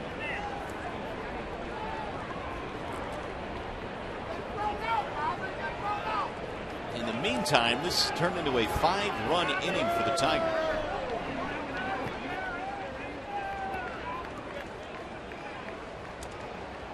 And you're right, no sign of help for Carroll. That bullpen right now for the Chicago White Sox is just not a really good bullpen. You know, talking to some of the people here today in Chicago White Sox land, they said that it's been a troublesome area. I guess Tigers fans know a little bit something about that too. They do. Here is Cabrera, who is 0 for 2, couple of fly balls. And Miggy skies one in the air toward right. Here comes AVISAIL Garcia trying to get there, and he will to win the inning. But it's a huge inning for the Tigers. They put up a 5 spot here in the 4th, and Justin Verlander will take the lead, take the mound with a big lead. It all started with a double by Martinez. Castellanos able to drive one in, and then a double by AVISAIL. Big frame for the Tigers.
Fourth inning into a 7-1 lead now as Justin Verlander takes the mound. The Tigers got a lot of big clutch hits in that inning, and even a clutch out from Nick Castellanos to drive in a run.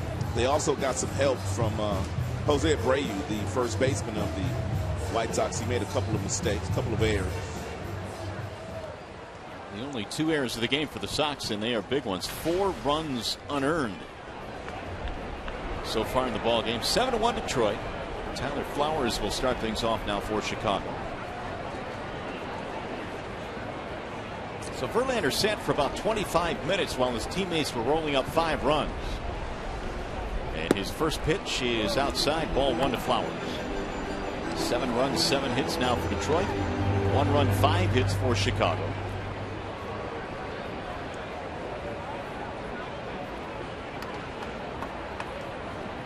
JD ready with the 1-0 pitch, and it's a ball outside, 2-0 to Flowers. Diaz to follow, and then Carlos Sanchez.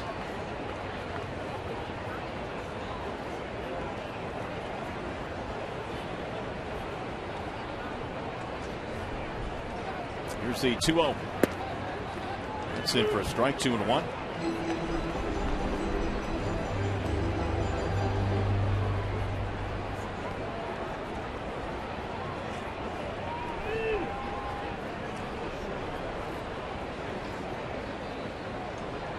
Here's the 2-1 pitch, and it's in for a strike. 2-2 now on Tyler Flowers. Bottom 3 facing Verlander here. The White Sox came in slumping as it was, and before they fell behind 7-1 in this game. They've lost 8 of their last 9, 15 of 20. Swing and miss as Flowers goes after a pitch up, and that is out number 1. Let's take one more look at the fan interference call down the left field line off the bat of TORII Hunter. We're going to focus on Ian Kinsler. Kinsler, you're going to see him coming to your screen. Now the fan reaches down about right there. And Kinsler, here you see Kinsler running. He's about still 20 feet from home plate. I mean, from third base. He still has to take a lot of steps. That would have been real close play at home plate, but the umpires thought he would have scored easy. I think the Tigers got a break there. I think that usually more times than not they will send that runner back to third. Yeah, you're right. He was quite a ways away from third base. It was a strike called on Diaz. Now, if he's just a couple of steps from third base, that's a no-brainer call for the home plate umpire, Jeff Nelson.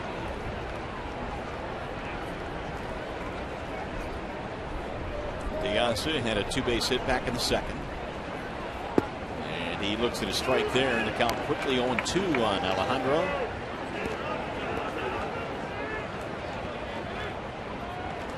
Verlander has just a couple of strikeouts in this game. Both of them flowers. One fastball up.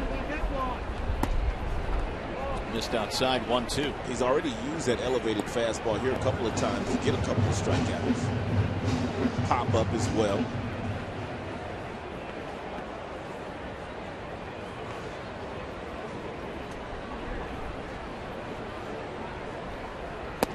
And he missed again. 2 balls, 2 strikes on De Aza. For the first time here in the 4th inning, the White Sox have not gotten the leadoff man on. It had hits to lead off the inning each of the first 3.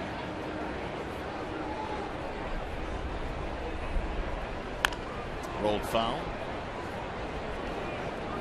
If you're wondering on why the Sox manager Robert Ventura didn't call for a review, well, it's ineligible.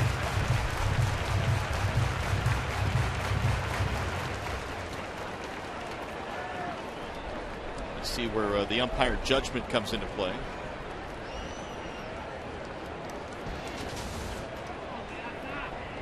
Here's the 2-2 and a swing and a foul. Just got a piece of it.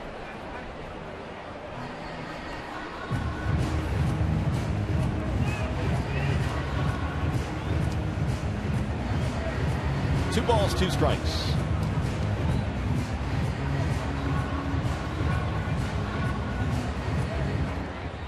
Carlos Sanchez waiting on deck. Meanwhile, De Aza now has seen 14 pitches in his 2 at-bats. And a 2-base hit back in the 2nd, but got greedy, tried to stretch it to a triple and was thrown out.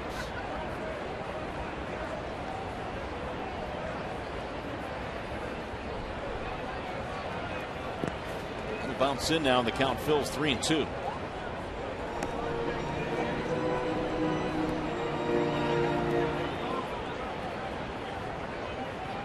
De Aza raising his average to 245 coming in, hitting over 300 the last month or so.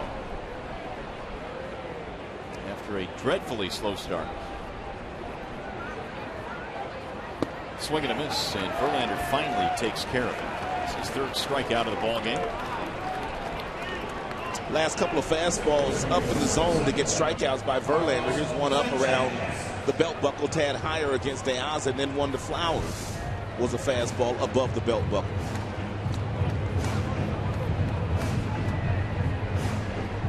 Here's Carlos Sanchez.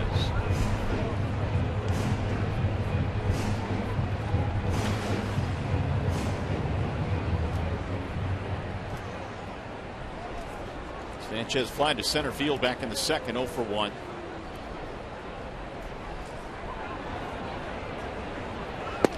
And he looks at strike 1 in the outer edge. Justin Verlander coming into tonight's start was on pace for over 200 innings. Barely, though. He's going to have to make all of his starts down the stretch. And if he does that, it'll be 8 straight years of 200 innings or more.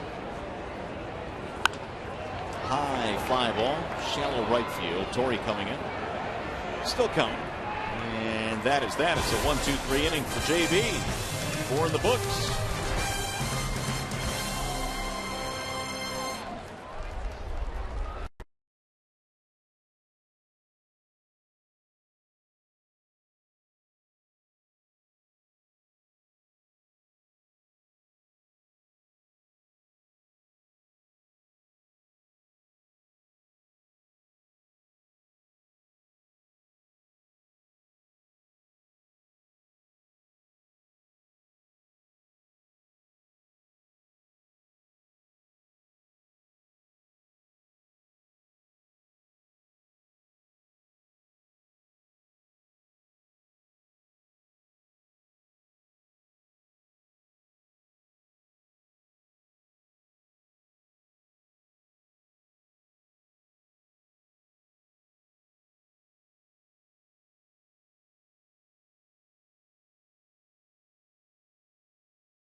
Detroit is brought to you by the Sam Bernstein Law Firm, official legal services sponsor of Fox Sports Detroit, and by the new Chevy Silverado light duty and heavy duty line. Back here in Chicago, where it's 7-1 in favor of the Tigers. You can see they blew it open with a 5-run fourth inning, and the Tigers coasting right now. As we head to the fifth inning, they sent 9 men to the plate against the right-hander Scott Carroll, who resumes his duties out there in the fifth. Typically, guys will not give up 7 runs and stick around to pitch another inning, but Carroll's still out there. He's got Martinez, and Castellanos here in the fifth inning.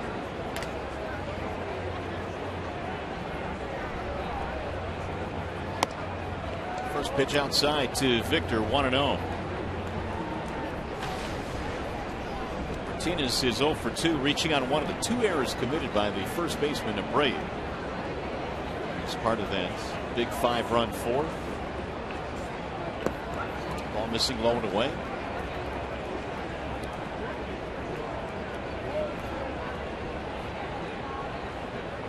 Victor trying to extend his 5-game hitting streak. He's been on base now in 16 consecutive ball games.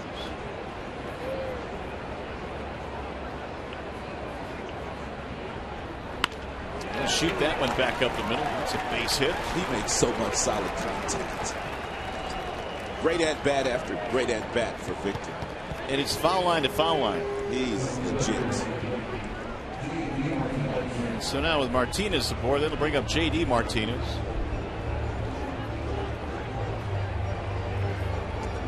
Take a look at the lowest swinging percentage misses in the major leagues this year. You got a few table setters on the list. Really, you got 4 table setters in Brantley, Altuve, Span, and Revere. And you got Victor, who checks in with 26 home runs. He nearly makes contact 90.3% of the time he swings the bat. There's the ball inside. You would expect some of the other guys to be like a Span that really just tried to hit the ball on the line, on the ground, and run. Altuve, he gets a lot of hits too, but you don't usually see big guys that can reach the seats and hit lots of doubles on that list. Well, I was reading some comments recently by Brad Ausmus, who said that nobody has a better approach that he has seen ever in his career. 18 years in the big leagues? Yep. Wow. I mean, the fact that he's always locked in on every pitch, he never gives at bats away. Always maintains his approach every single at bat. And that is heady praise with all of the hitters that Ausmus has caught behind in his big league days. Here's the 2-0 coming home, and it's in there for a strike. 2-1. Everything's still quiet in the bullpen for the Chicago White Sox.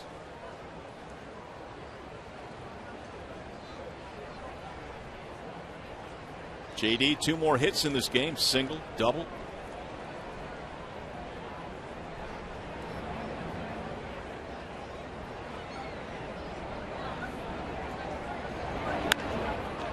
Popped up and pulled. It might dump in for a hit, and it will. Everything's going good now for J.D. Martinez.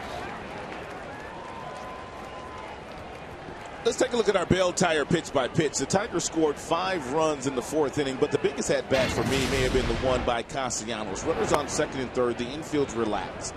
So he's trying to hit a ground ball to second base. That would score 1 run and get 1 run to third base. And every single swing that Nick took was one where he was trying to fight the ball off in that direction, which he was successful doing so, scoring the run, and then both of those runs obviously did score because Avila came up with a big double right after that. Very impressive plate appearance for Castellanos. .291 this year with runners in scoring position. He will step up there again with 2 men on. And J.D. Martinez now is 3 for 3 in this game.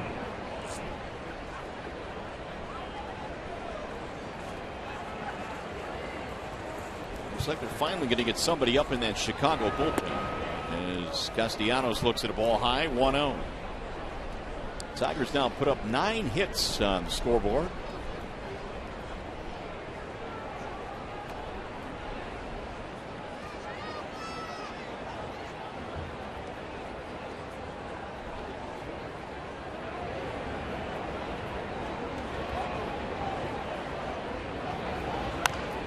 pulled foul down the third base line. That'll rattle around right in front of the Chicago dugout.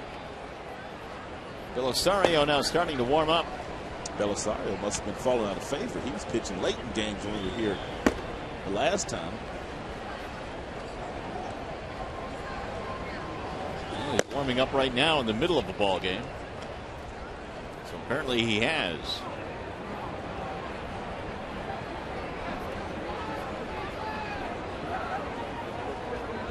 Carroll ready now with the 1-1 pitch. 2 balls, 1 strike.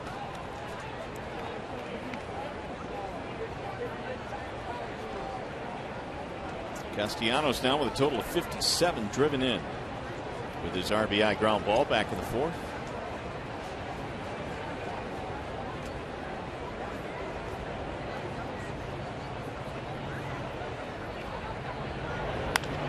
Fly ball right field. It'll chase Garcia back a couple of steps. And both runners will hold. First out of the inning. 0 for 3 now for Castellanos. He's going to bring up Alex Avila. RBI double back in the 4th for Avila.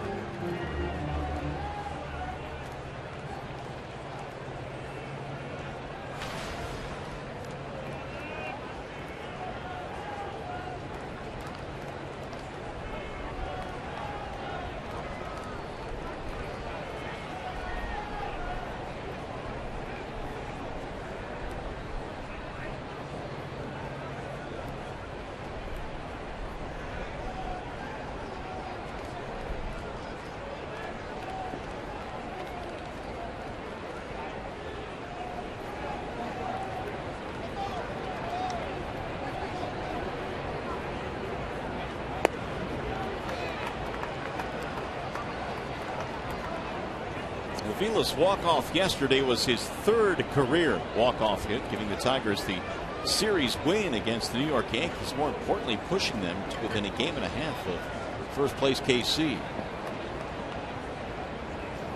And the Tigers leading convincingly here in this one, 7-1.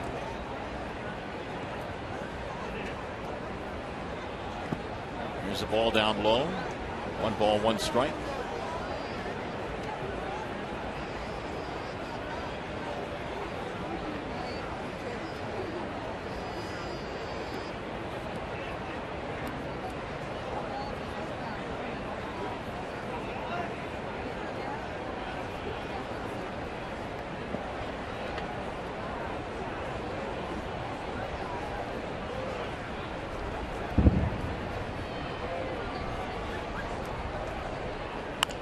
Avila rolls 1 foul right by Vizquel, who did not make the play. Come on, Omar. It's gotten to the point where he does not make a play. We get on him. How close did he come here? First base coach. He lifted his glove up. You can't do that. Surprised he just didn't use the right hand. He was so good at that. Just reach out there and pick it, Omar. It's a good night when the worst thing is your first base coach missed a ground ball. Here's the 1-2. He went around. Avila's out of there, 2 gone. So Carroll now will face Suarez. Second strikeout of the evening for Scott Carroll. Suarez had a single, stole a base, and then scored a run back in the 4th inning. The Tigers are putting up 5. To break this game open, they lead 7-1.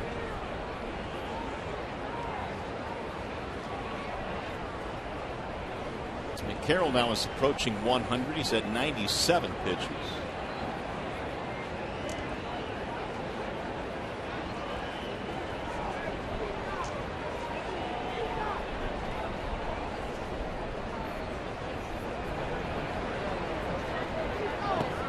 Ball low.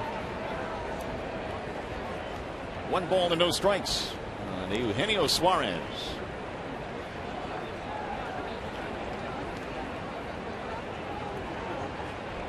As mentioned, Carroll was one of the top high school pitchers coming out of Missouri. He was actually recruited by Mizzou. However, Mizzou wanted him to play baseball only, and he wanted to play football as well, so he went to Purdue. And was a backup quarterback at Purdue. And then eventually to move on and play baseball only, he left Purdue, but in his time with the Boilermakers, he was the backup for Kyle Orton, who would go on to play in the NFL and right here in Chicago. Here's the 2-0. Swing and a miss, 2-1. Yeah, good for him in following his dream. And you would know this, in those 4 years you spent in college, or sometimes kids spend 5 years there, the best years of the lives of people that I've talked to. Oh, no question. Now 100 for Carroll. He has had his challenges, though, in professional baseball. There's a drive in the air to left field. Diaz going back, has room. And that'll end the inning. No runs, couple of hits, 2 men left. Tigers baseball tonight presented by Bell Tire.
Well, the game starts at 12:10 here. So the hitters, they're going to have to get a lot of sleep tonight because the guys that they have to go up against tomorrow, they're no joke. That would be Chris Sale and Max Scherzer. Max has already won a Cy Young, and right now, Chris Sale is in that conversation with King Felix Hernandez of the Seattle Mariners. It'll be fun to watch. Scherzer and Sale here tonight. Verlander is enjoying a 7-1 lead as we go to the bottom of the 5th inning. And more importantly, I really loved what we saw out of Verlander there in the bottom half of the 4th inning. Tigers scored 5 runs, and he was able to put that 0 up in the bottom half of the 4th. That's very, very important and critical for a starting pitcher.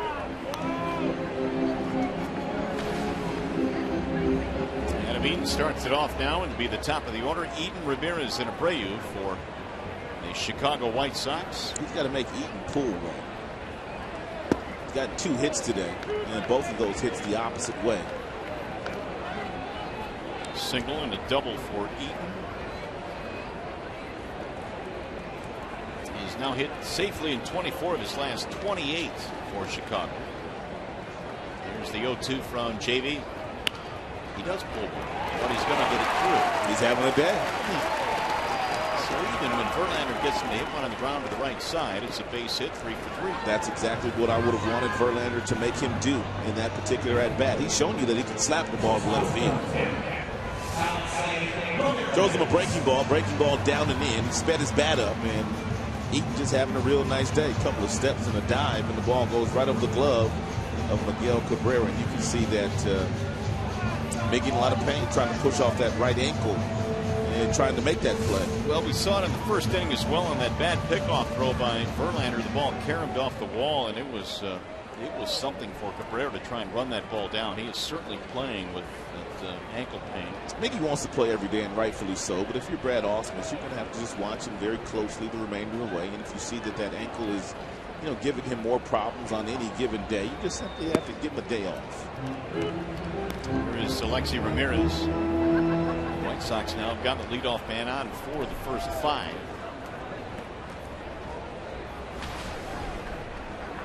Ramirez fly ball into ground out. We told you earlier that Alexi's grounded into 20 double plays this year. And a good slider down and away might get another one. That was in at his belt. And that pitch right there, a fastball inside by design, so Verlander can go back outside with something a little softer, slider curveball to Ramirez.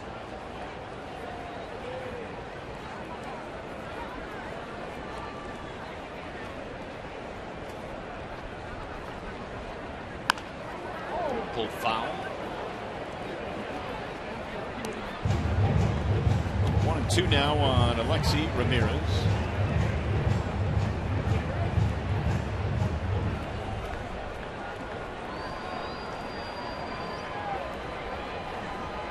Justin now with 11 wins this year has 9 straight years of 10 or more wins. What in the world is going on there? A little distraction by the White Sox mascot. Is that around his neck? It's fouled off. Oh, it's Star Wars night. That's right. Yeah, where's Chewbacca at? Look at stuff. He's got a little lightsaber going and everything. Chewbacca threw out the first pitch, I think. He bounced it? I don't know. He didn't look comfortable in that furry costume, though. 75% humidity.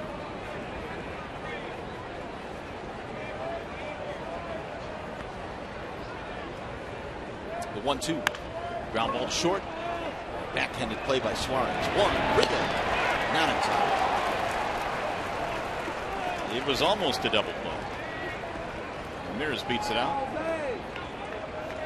It's a nice play by Suarez. He had to go to his right about 2-3 steps. He was able to gather himself and glove it. And he threw off that right foot, and it was a firm feed to KINSLER. Yeah, but Ramirez getting down the line, they couldn't turn it over.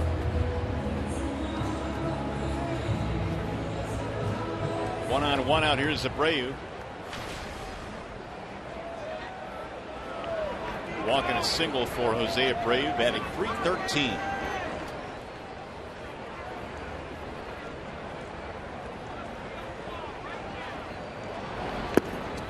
A big rip there against Verlander. 0-1. Yeah, one of the best fastballs Justin has thrown here today. 95. He's touched 96 one time, but he's been at 95 about 4 or 5 times tonight.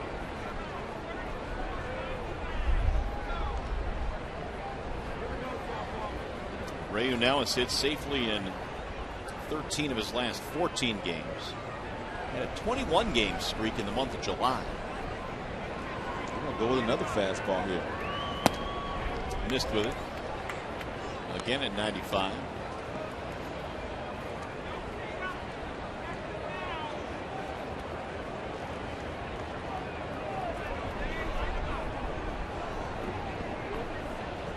Ramirez at first, 1 out.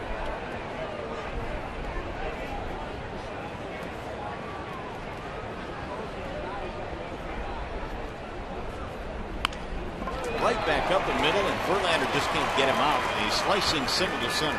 He is such a good hitter.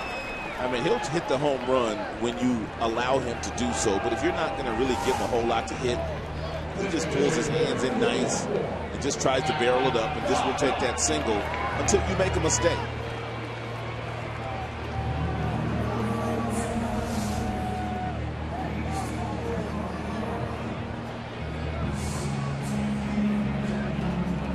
So the White Sox have 7 hits now. They have 2 men on here in the 5th inning, and Adam Dunn will stand in.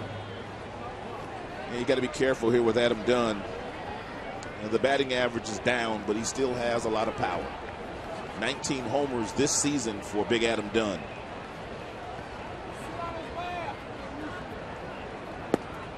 Adam Dunn went to college for 1 year. Texas, didn't he play a little quarterback? Yeah, he was, as they say, a biggin on that football field.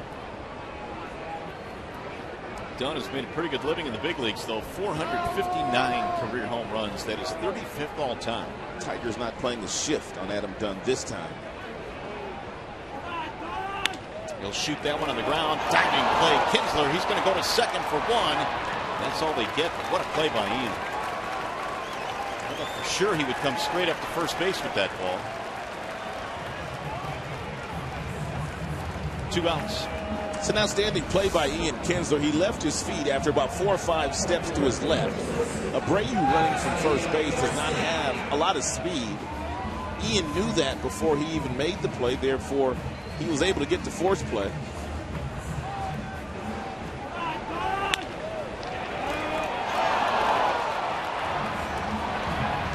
So it's first and third now with 2 outs.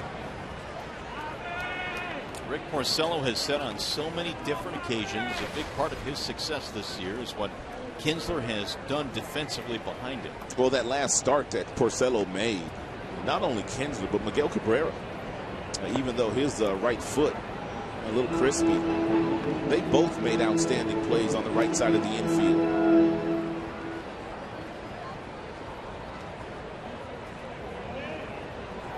One ball and no strikes on AVISAIL GARCIA. We're in the 5th inning here in Chicago. Game 1 in the series. Tigers on top 7-1. And they broke it open with a 5-run fourth. Rolled foul, 1-1. Here's our high-speed pitch, and it's brought to you by Xfinity. Verlander's top fastball so far today, 96 miles an hour. He's been at 94, 95, a lot. 77, that reading would be on a curveball.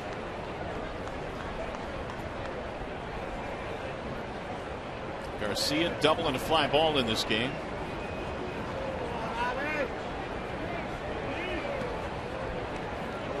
Here's the 1-1.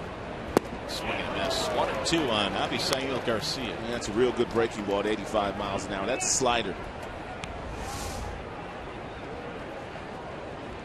Real tight spin. You might want to extend it a little bit further outside if that's the pitch that you want to get Garcia out with. Garcia had been struggling coming in, 3 for his previous 26 at bats.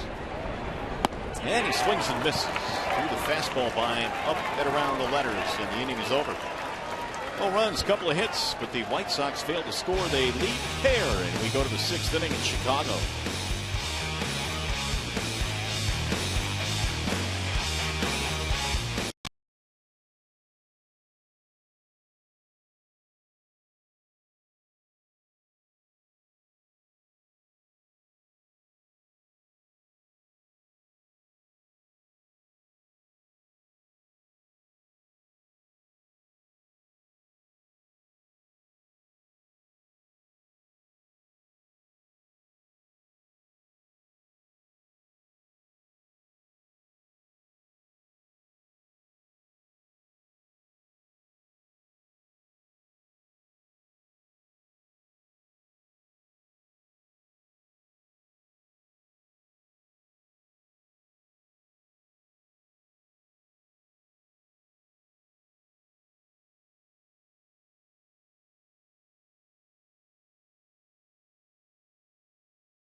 Andrew McCutcheon of the Pirates as Pittsburgh tries to keep pace in the playoff race.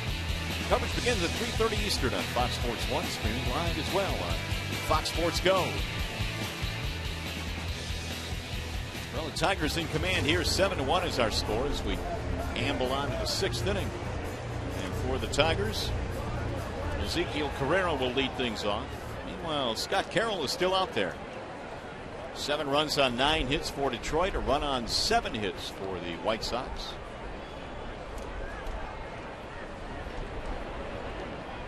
Carrera's been on base twice, once on a hit, once on an error. He's also stolen base and scored a run.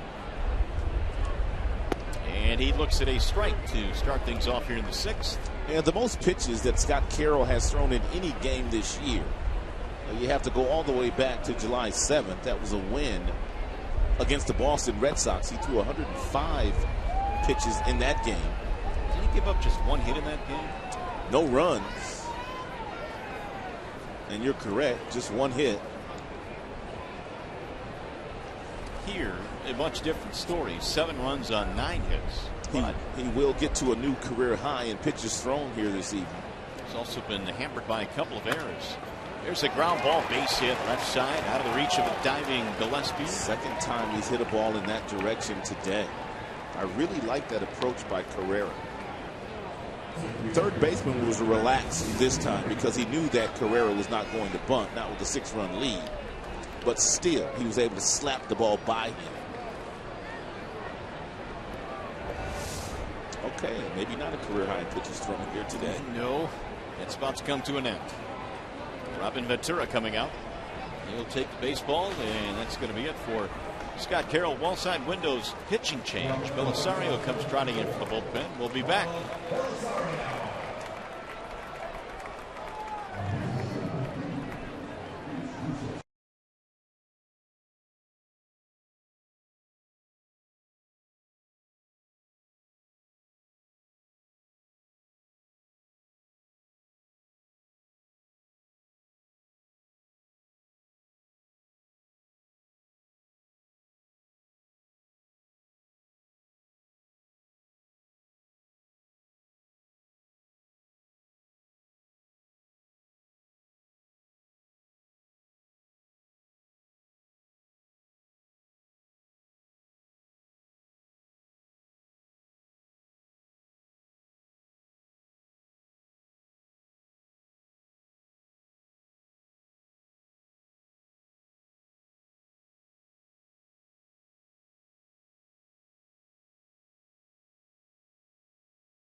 Game summary in this one. The Tigers on top 7-1. JD Martinez had a nice night tonight. Kinsler and Hunter double and 2 RBIs each. And Justin Verlander 5 innings, 7 hits, 1 run. Meanwhile, it's going to be Belisario taking over for Chicago. Belisario's got a pretty good arm. He's got a heavy sinker, about 94 to 96. Sometimes you wonder how this cat gets hit, man, because he's got a lot of late life on his fastball, but his ERA is over 6. And look at the August ERA. Oh, it's 14. So that's not good. I'm being serious, though. I mean, I don't know how he gets hit like this. 0-1 on Kinsler. He is not a comfortable at bat. Well, maybe he is comfortable at bat. It's a ground ball to short. It's a 6-foot read of a play. In August, he's been real comfortable. 2 out, nobody on. It'll bring up TORII Hunter, who has provided a couple of RBIs in this game. TORII had yesterday afternoon off, as he does on most Sundays. He pinch hit yesterday, though, didn't he? He did. In the 9th inning. Let's still call it a day off. Hunter now is 73 RBI. And he is taking ball one high.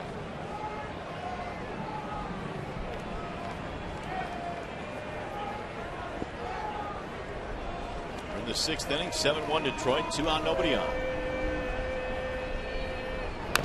Rosario slings it home, and it's grounded foul, 1-1. I don't know how much longer TORII Hunter wants to play. He can obviously still play the game. He's 38 years old. He wants to win a championship desperately.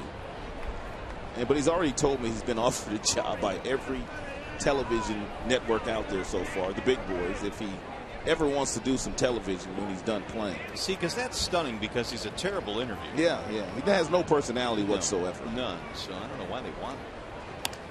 It is popped up. First base side. Who's going to get to this ball? Anybody? Sanchez coming in, sliding with a terrific play. Brady wanted no part of it. No, nor did he have a prayer.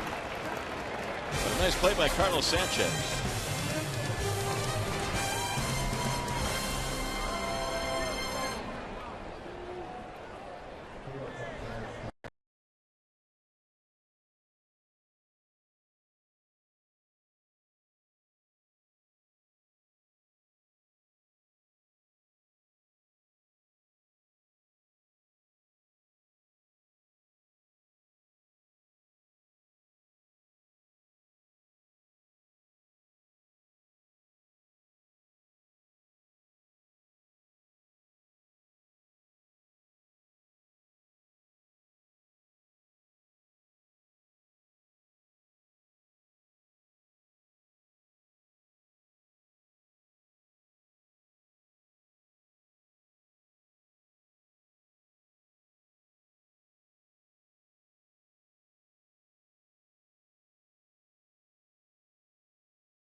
John's freaky fast delivery of the game. We told you Verlander's last outing, he worked up at the top of the zone against the Minnesota Twins. Well, he's at it again here today.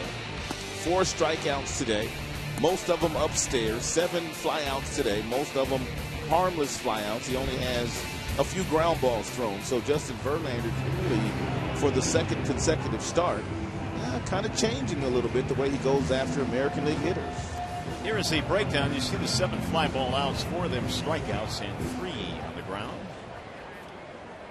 And Conor Gillaspie will start things off here in the bottom of the 6th inning. Tigers have 7 runs, 10 hits, and the White Sox a run on 7 hits.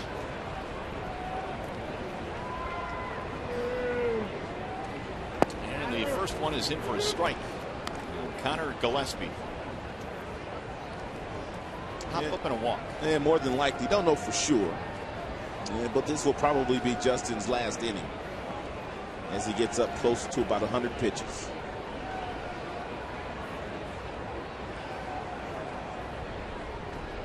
And Gillaspie looks at a ball high, 1-1 the count. Justin's been such a workhorse since coming to the big leagues. No one's thrown as many pitches as he's thrown.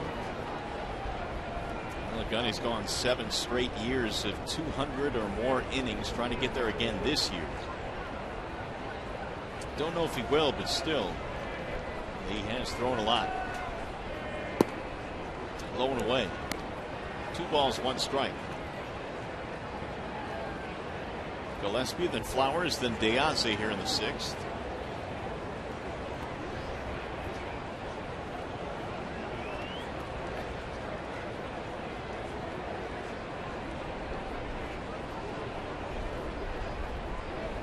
Swing and a miss. a good changeup there by Justin. And GILLASPIE clearly looking for a fastball. Justin pulled the string on it.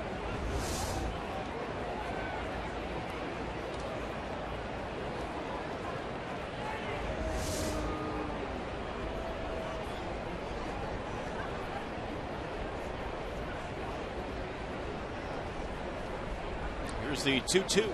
Swing and a miss. GILLASPIE's out of there on strikes. Tigers got a really good outing from Oakland yesterday. They beat the New York Yankees, and then immediately after the game, optioned down to Toledo.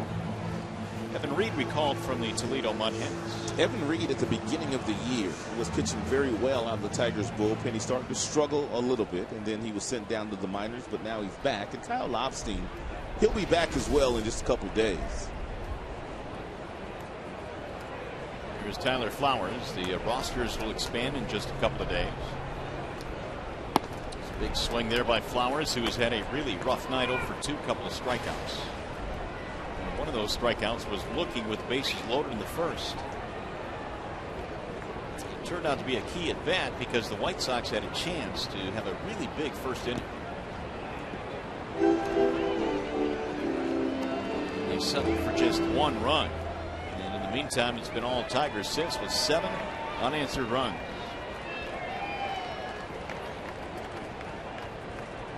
Verlander talking to himself right now. Here's the 1-1. Put in 2-1 Flowers.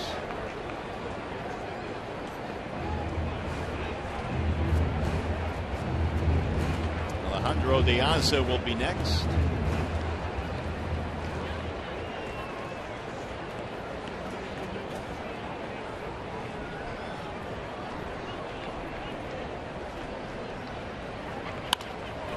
Pulled down the left field line, looking like trouble, and it is. It's going to go to the wall when it's finally picked up by J.D. Martinez. It'll be a 1-out double. Verlander had already struck out Tyler Flowers twice today on fastballs up in the zone. So if you're Tyler Flowers in a 2-1 count, you know pretty much he's going to go upstairs with another fastball. And Tyler was sitting there waiting for him. He climbs the ladder, gets on top of it, and hits a double to left field.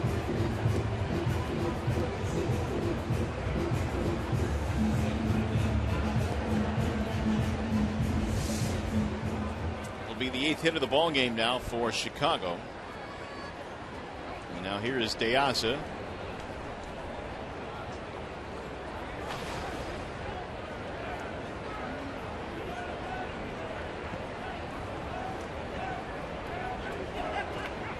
And that is in there for a strike. 0-1.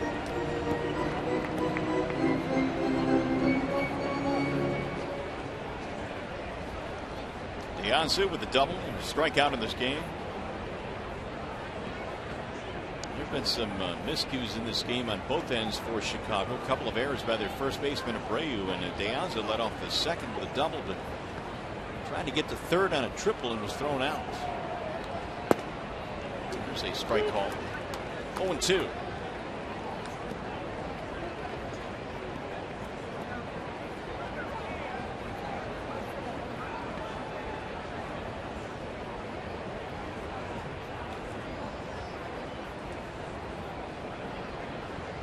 Flowers at second with 1 away here in the 6th.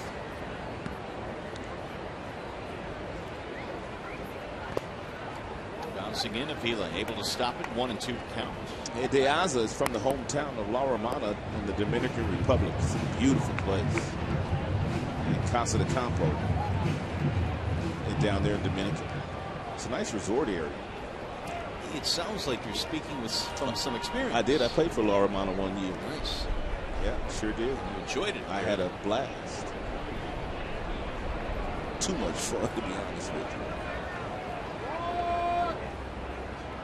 you. 1-2 on De Aza.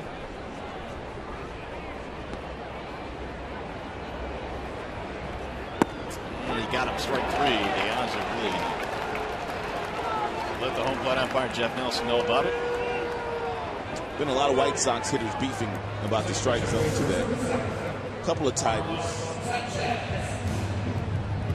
It's a 93-mile-per-hour fastball that's up and out of the zone, but given a strike by the home plate umpire, Jeff Nelson.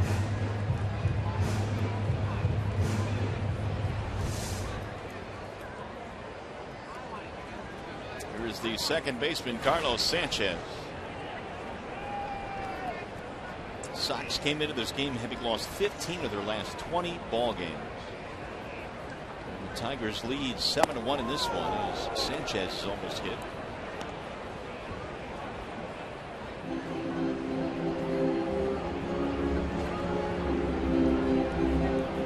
Sanchez called up on August 22nd from the AAA team just recently. He's hit in 5 of the 6 that he has played in, coming into play tonight. He can play some shortstop. He can also play some third base. Off the end of the bat toward third, Castellanos in. Sanchez is out to retire the side. Nothing comes of the one-out double. We go to the 7th.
Catch the game yesterday afternoon at Comerica Park. Kyle Lobstein pitched 6 really good innings against the New York Yankees, and by him doing so well, that put the Tigers in a really nice position to win that game in the bottom half of the 9th inning.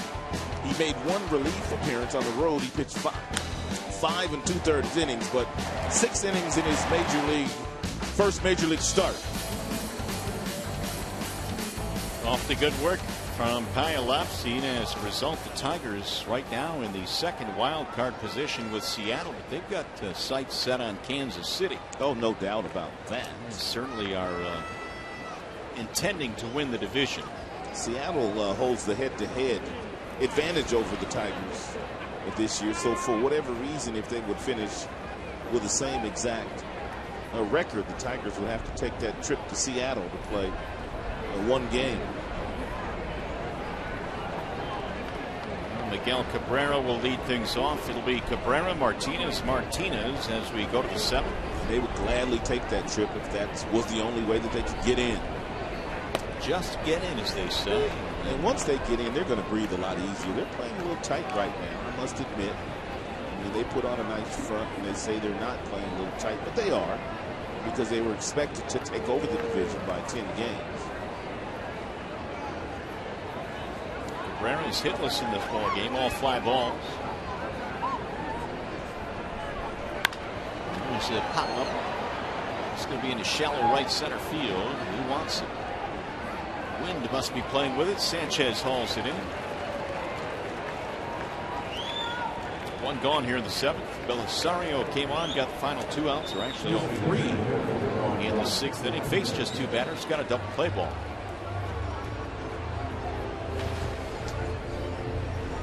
There is Victor Martinez now.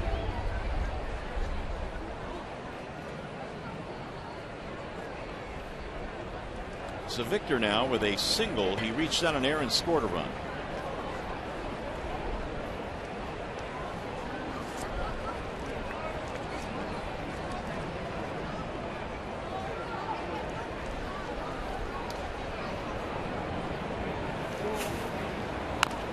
Martinez rolls it foul.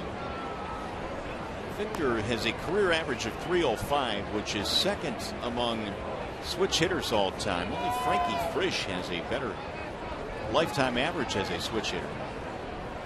That's how good Martinez has been over the years. He's trying to win a batting title this year. Came in at .327. Altuve's got like 182 hits already. Well, he had, what, 180 of those against the Tigers? Not that many, but he wore the Tigers out. That series in Houston, man, it was unbelievable. 1-1 on Martinez. So Victor now has been on base in 16 consecutive games. Still playing no shift on Victor, which is rare. Just about every team in the big leagues that we've seen plays a shift on Victor, but not Robin Ventura.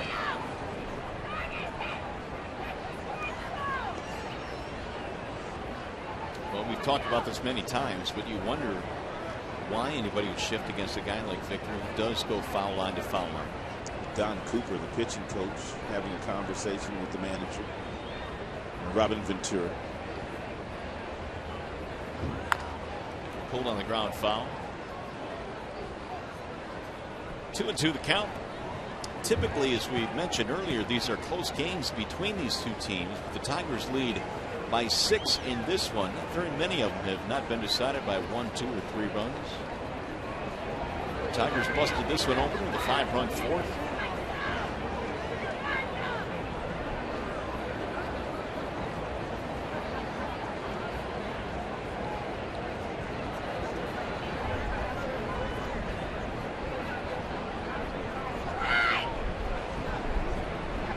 The 2-2.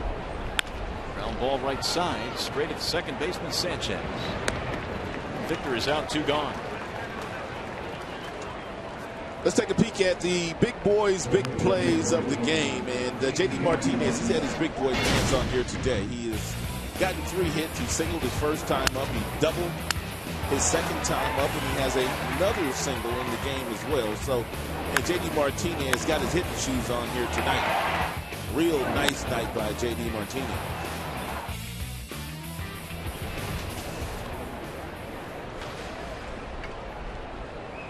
So Martinez now with 2 outs, bases empty.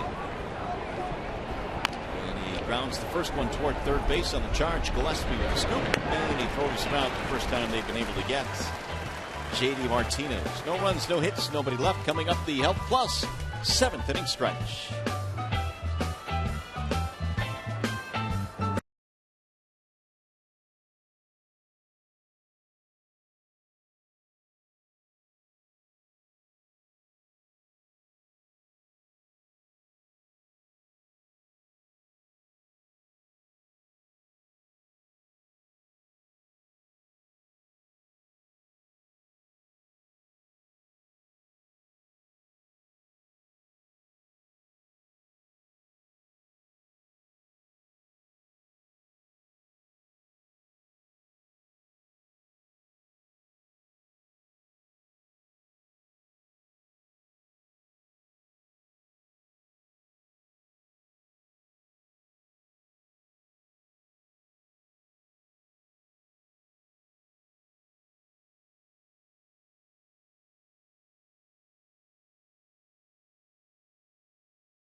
Catchers. That's John Murrian talking to Jabba Chamberlain in the Tigers bullpen here in Chicago, where the Tigers lead the Sox 7-1. And there is a feel-good story within the feel-good story that is Kyle Ryan, who will make his Major League debut in the second game of the doubleheader here tomorrow. We don't know much about Kyle Ryan. John Murrian certainly does. I asked him last night after the game if he'd had the chance to ever catch Ryan in spring training in Lakeland. He kind of looked away and said, well, he is one of my best friends. They've known each other for a long, long time, and no one is more delighted to see Kyle Ryan get his chance at the Major League level than the guy who will be warming him up tomorrow before game time. Mario, Ryan? All right, Keats, well, that's going to be a little bit of comfort, I would think, for Ryan to have a guy he knows warming him up for his first big league start. In the meantime, how surprised are you to see Verlander go out here? I'm kind of surprised due to the fact that the shoulder has been ailing him just a little bit, but Brett Ausmus obviously knows his club and Justin Verlander a lot better than I do. So it'll be Eaton and then Ramirez and Abreu here in the seventh. Adam Eaton's had a big night. He's 3 for 3, singles twice, and then a double. Now Verlander's 0-1.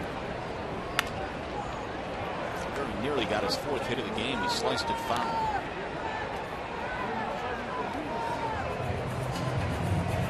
Tigers broke it open with a 5-run fourth, and so far that has held up. They're out to a 7-1 lead in this game. Now JV at 102. And a swing and a miss.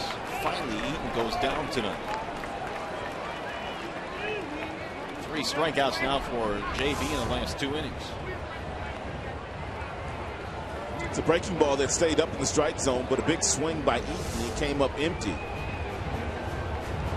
7 total strikeouts. Action in the Detroit bullpen. Albuquerque the righty, Blaine Hardy the lefty. Here is Ramirez with 1 out.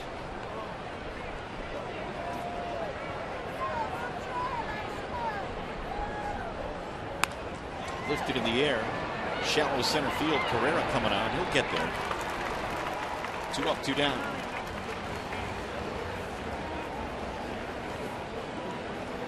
On Monday, September 8th is a big sports day in Detroit. It starts from the Tigers host the Orioles in 408 at Comerica Park. Get a ticket to the game and a Motor City Sports Party t-shirt at tigers.com/sports. Be there a big series coming up against the Royals. Verlander has 7 strikeouts here already tonight, and you've got to go back a couple of months the last time he had 7 or more strikeouts in a game. Well, typically he's been a guy that has reached 200 in the strikeout category. Probably not going to happen this year. It was the game June 27th against the Houston Astros. He had 8 strikeouts that night. As a matter of fact, his season high is 8 strikeouts. Jose Abreu, 2 singles and a walk.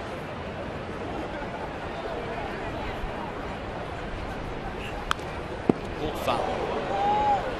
Right back to the Chicago dugout. 0-2 on Abreu. It's exactly what you want to accomplish when you throw a big slugger like Abreu, a changeup that fades down and in. You're hoping that he simply sees fastball coming out of your hand, which he did, because you see 4-seam spin, and then you fade it down and in, and they just simply hit it foul. Beetle wanted the fastball up. Justin wants a breaking ball. And Abreu just barely alive. See if Avila gets his wish on the next pitch.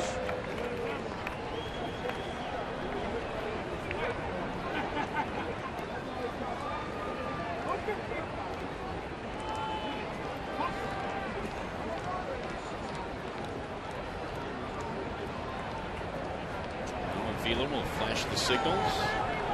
Here we go. Avila gets his wish. He's fouled back out of play.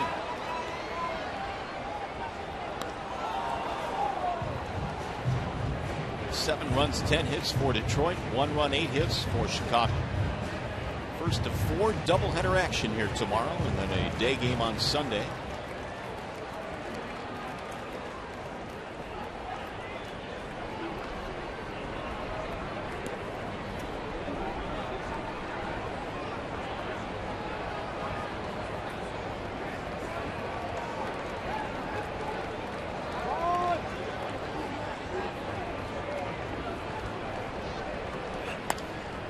another one that gets back out of play down the right field line.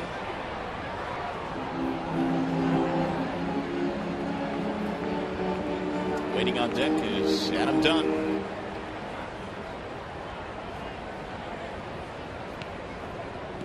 Two on, nobody on in the 7th. You really appreciate the way that Abreu carries himself. He's had an outstanding year. He's got 97 RBIs, a ton of home runs, tons of doubles, but really no flash to him. Plays the game the right way. Very even keel. Held up there.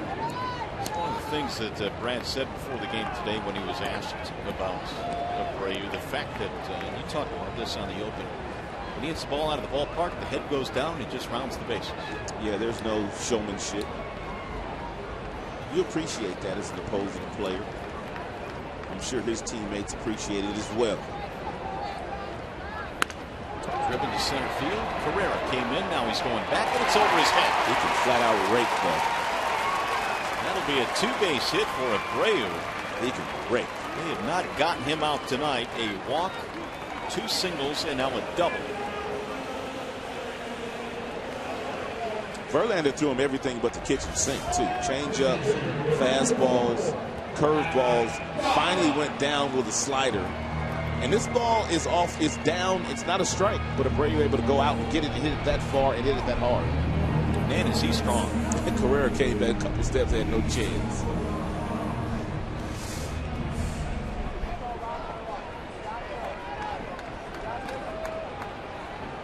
So it's a 2-out, 2-base hit. Here is Adam Dunn. The White Sox tonight 2 for 13 with men on base. Had some early chances to break it open in their favor, but they left the bases loaded in the first.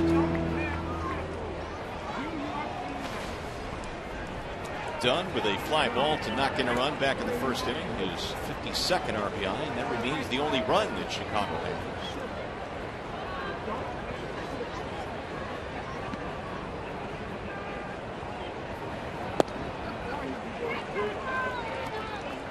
Now 66 extra base hits for Jose Abreu.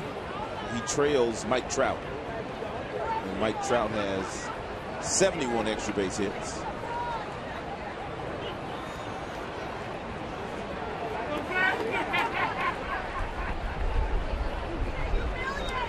Here's the 1-1.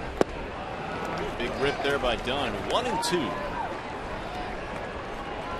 Big Adam Dunn with 459 long balls. Majority of his career with Cincinnati early on. Hit a lot of them for the Reds. He's also been with Arizona, Washington.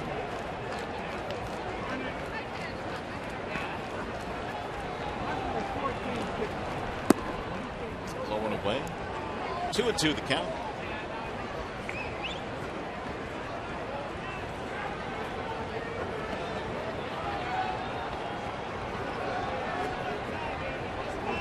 Get that far. Garcia waiting on deck.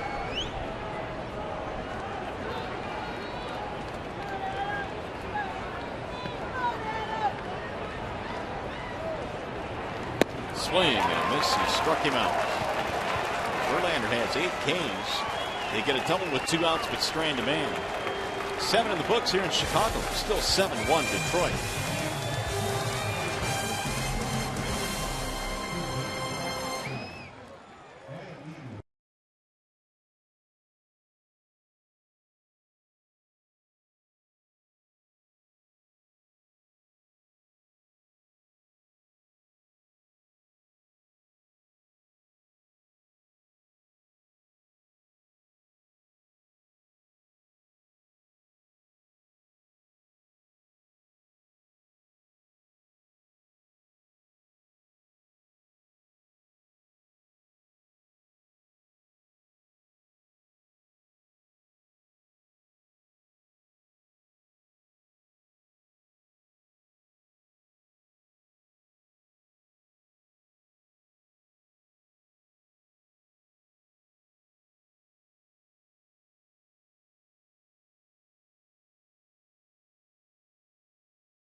Well, we talked about this matchup at the beginning of the game. Justin Verlander should not allow Jose Abreu to beat him.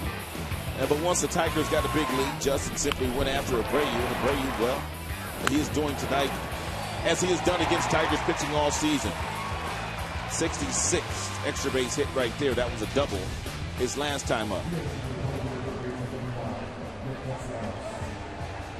Well, the Tigers threw it all tonight, lead 7-1. Justin Verlander has given up 1 run on 9 hits. He's done his job here in game 1. Adrian Nieto will come on to do the catching now. Flowers out of the game, and a new pitcher is Matt Lindstrom. Yeah, Lindstrom checks in with a 4.88 ERA, 16 strikeouts, 10 walks. And he's pitched in 24 games out of that bullpen for the White Sox this season. The ball side windows pitching change for Chicago. Nick Castellanos leads it off as we go to the 8th. Castellanos, Sevilla, and Suarez against the right-hander. They get 2 innings out of Belisario from their bullpen, and now Lindstrom here in the 8th inning. He's drilled in the air to right field and hit well. Garcia's on his horse, still going back, won't get it. Up against the wall, it's extra bases. Castellanos going to second, and he has a double. I'm loving his swing right now.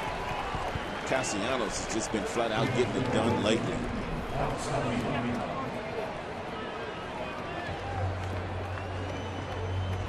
Lindstrom's got a good fastball. And this is a tailing fastball at 94, but the concentration to keep the head down and to force the hands to get inside the baseball, leading with the bat knob. That's priceless by Castellanos.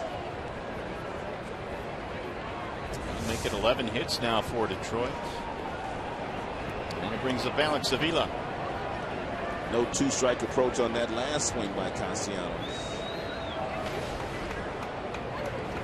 Nick, by the way, extends his hitting streak to 8 consecutive games.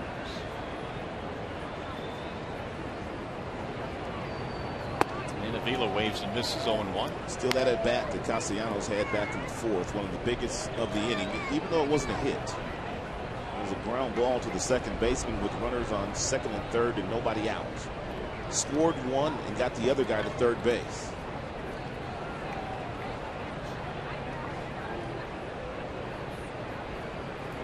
The 0-1 pitch is outside, 1-1. The approach that Castellanos has, it just makes you wonder, Rod, what his ceiling is. I mean, it's awfully exciting to think about what he'll be able to do. Well, he's going to have to make some adjustments along the way because teams are going to start to pound him inside. I mean, it's just the way that it is because other people are watching exactly what we're watching. And the fact that he can take some balls, which are breaking balls, and guys that don't really throw hard and flip those balls the opposite way. But they're going to start to challenge him more with inside fastball. 1-2 on Alex Avila. But that's the one thing that Castellanos has done very well this year. He's been able to make adjustments very nicely.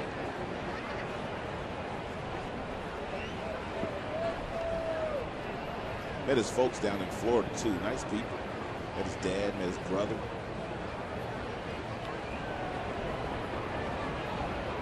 The 1-2. Ground ball right side into that shift on the outfield grass. Sanchez will throw him out. That'll advance the runner.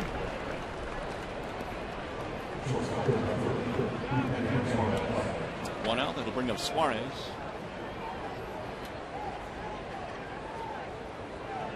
Single steal and a run scored in the 4th inning. Long day at the office tomorrow, buddy. Double header starting at 12. Second game starting at 6 local time. Yeah, but that pitching matchup in game 1 is going to be special. Yes, it is. Sale and Scherzer. Waldo. The hope is the weather doesn't get in the way tomorrow because there is some expected rain here in Chicago. That could make the day a little longer. Here's the 1-0.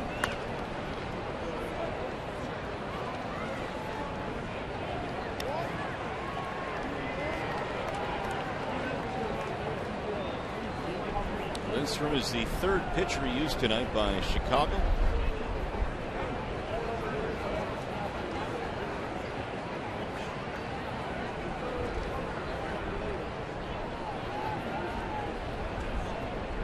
Here's the 1-1. 2-1 the count on Suarez. This one broke in with the Florida Marlins. At that time, the Florida Marlins. Now the Miami Marlins. Yeah, he was a closer for them down in Florida. He was throwing about 100 miles an hour back then. He's popped in the air to shallow center field. He's going to be a long run for Eaton. He'll get there. And the runner has to hold. 2 gone. Castellanos stays at third base. Well, this week, college football continues a full slate of games as North Dakota State takes on Iowa State on Fox Sports 1. Then Fresno State looks to upset number 15 USC on Fox. And on Sunday, SMU squares off against Baylor. Coverage begins Saturday at Fox Sports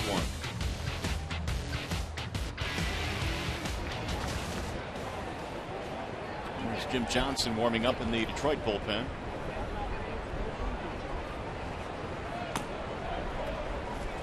Here's Ezekiel Carrera.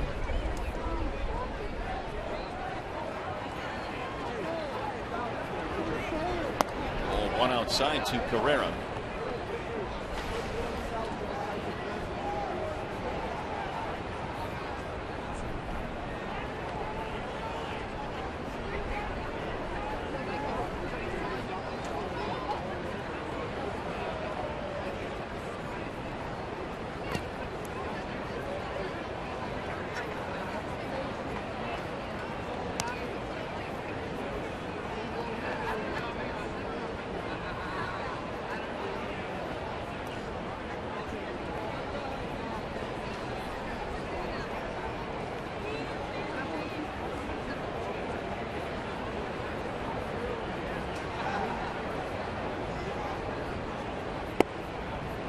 In for a strike. The count goes 2-1 on Carrera.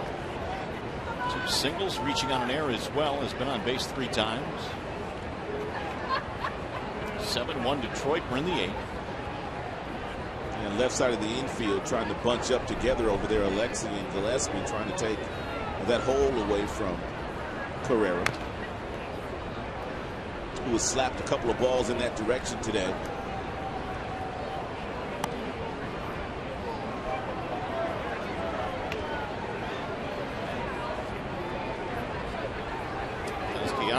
Led things off with a double here in the 8th inning. He's standing at third with 2 outs. The Tigers have put up 11 hits in this game.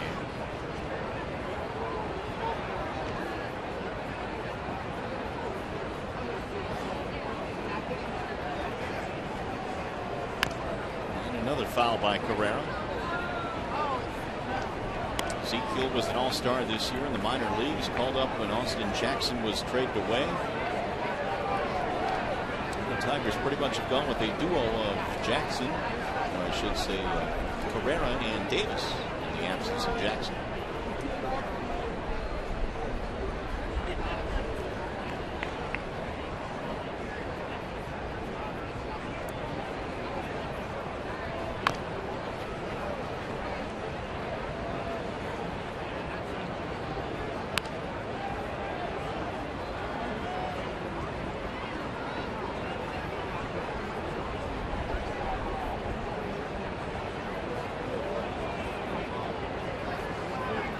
Kinsler waiting on deck.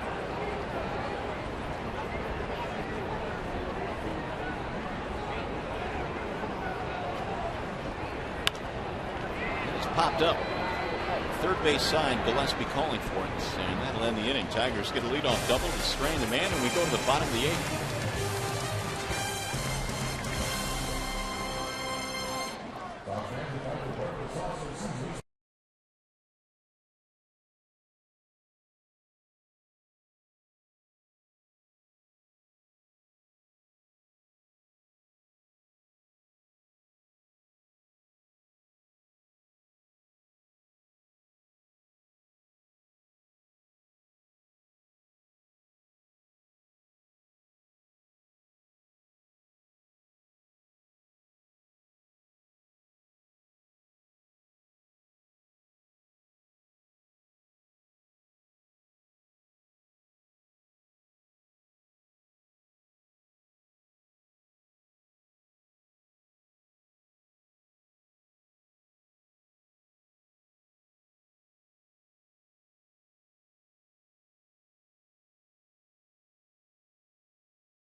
one of the doubleheader begins at 1:10 back in the Motor City. It's going to be Scherzer and Sale, and Game 2 is going to be interesting as well when you consider both guys making their major league debuts. It is going to be very interesting tomorrow night.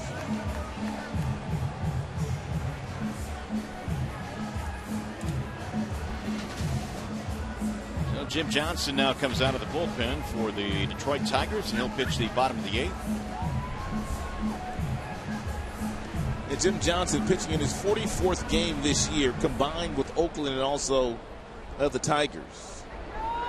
32 strikeouts, 29 base on balls for Jim Johnson.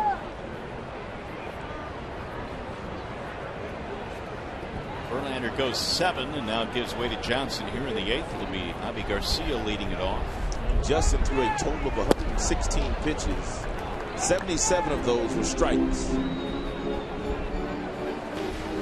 Garcia, Gillespie, and Flowers in the bottom of the 8th.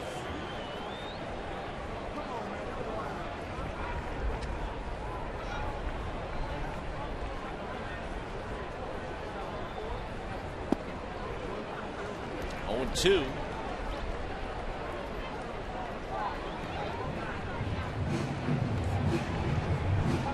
Garcia right now, even though he doubled his first time up today, doesn't appear to have a whole lot of confidence right now.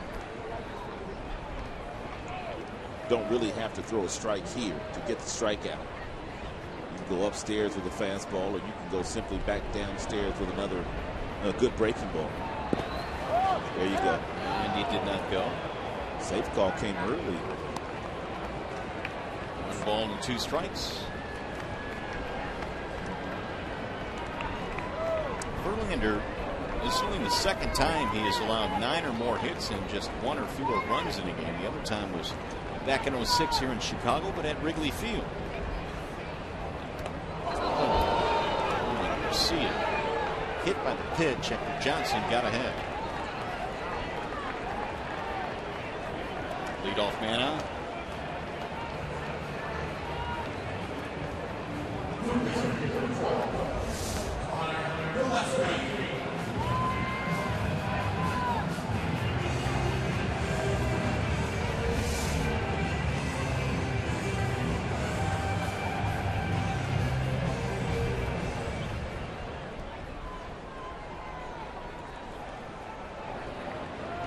Connor Gillespie.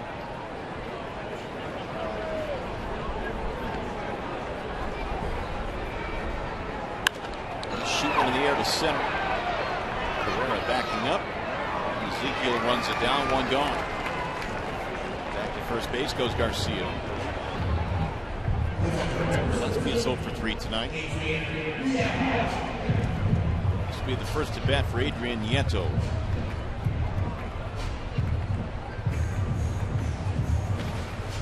Took over as a defensive replacement for starter Tyler Flowers.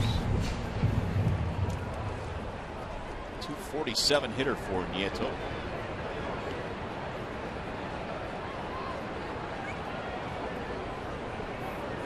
Sox have had some chances in this game. They've got 9 hits, but only 1 run to show for it. Swing and a miss. Tiger bullpen coming into this game had 13 consecutive scoreless innings. Johnson trying to keep that going here in the 8th.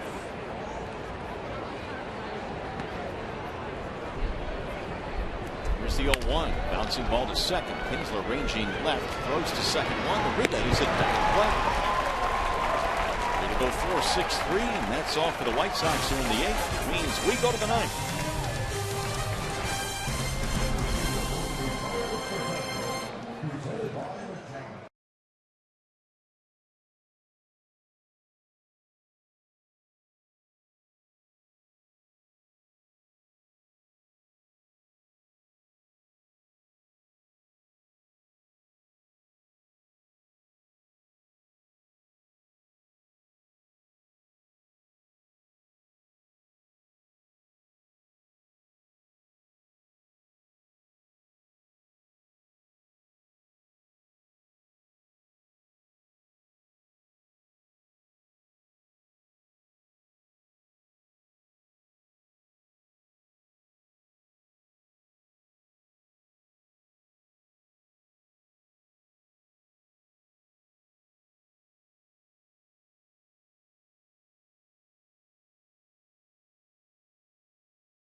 Column, Tigers have a 7-1 lead as we go to the ninth. Let's check in with John Keating now as a preview of tonight's Tigers Live. Yeah, we invite everybody to hang around after the game. You'll hear from Brad Oswald, you'll hear from the starter, and we thank winner Justin Verlander, Trevor Thompson, and Craig Monroe in our Call Sam studios in a matter of moments on Fox Sports Detroit. And Mario, it's Star Wars night here, so there's all kinds of people all dressed up.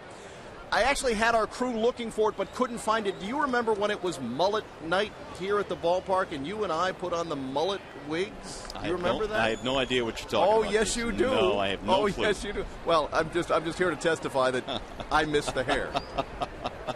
I don't know what you're talking about. Yes, Stick you do. with it. Thanks, you do. Diane Vicieto taking over defensively at first base. Brandon Inge actually put it on top of his cap.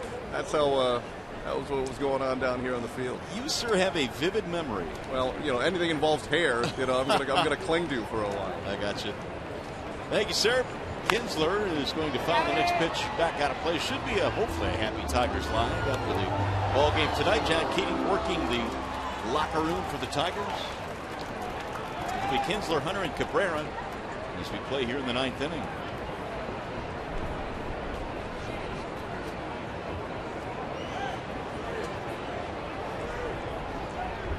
Kinsler looks at a ball high, and the count goes to 1-2 on Ian.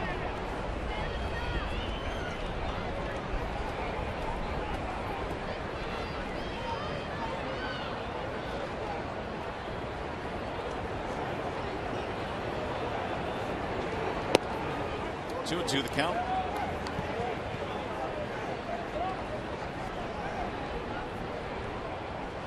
Kinsler, a couple of RBIs in this game. He knocked one in with a double back in the third. Fielder's choice scored a run in the fourth. And he held up on that one. Didn't go, says Pat Hobart down at first base. Tigers 7 runs, 11 hits, and for the White Sox tonight, a run on 9 hits. Hunter waiting on deck.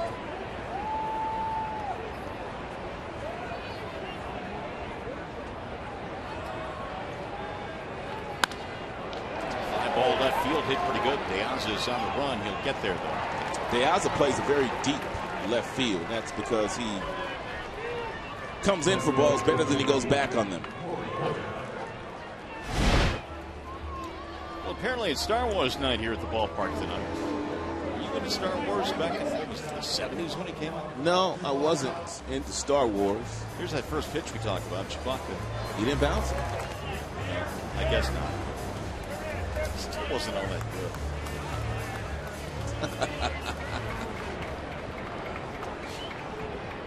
The most miserable guy at the ballpark tonight is the guy wearing the Chewbacca uniform. And tomorrow night, before the second game here of the doubleheader, they're going to honor Tony La Russa, who went into the Hall of Fame just a few weeks ago. The 0-1 is a ball. He did not go. He held up. Tony La Russa got his managerial start right here with the Chicago White Sox, then went to Oakland and finished up in St. Louis.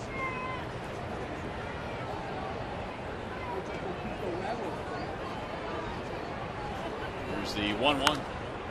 Tony now the head man in Arizona. He's got some decisions to make at the end of the season. They've not had a good year with the Diamondbacks, but he was brought in to try and fix it. And Tony knows a thing or two about winning the World Series. 1-2 on TORII Hunter.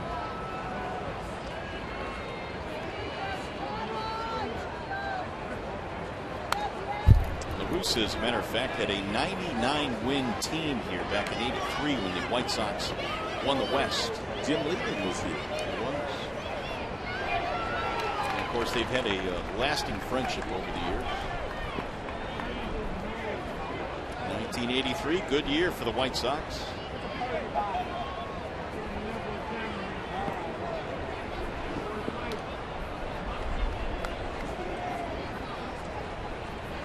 Lindstrom came on in the 8th and now pitching here in the 9th. And TORII takes it low and away, 2-2. That year the White Sox lost to the Orioles in the ALCS. The Tigers had 7 runs on 11 hits, and Miggy has an 0 for tonight. see that. Yeah, he's flown out 4 times today. A little bit outside, and the count now on Hunter goes 3-2. Actually, 3 flyouts for Mickey to the outfield, 1 pop-up to the second baseman. Did that Royals game ever get going again? Not sure. They were in a rain delay in the 6th inning. The ground ball back up the middle. Base hit. TORII Hunter. His second hit tonight. Well, as promised earlier in the game, we have the AT&T fan photo of the game. Tweet your photo to hashtag Detroit Fan Photo for a chance to have it shown in an upcoming game broadcast. And it's brought to you as always by AT&T.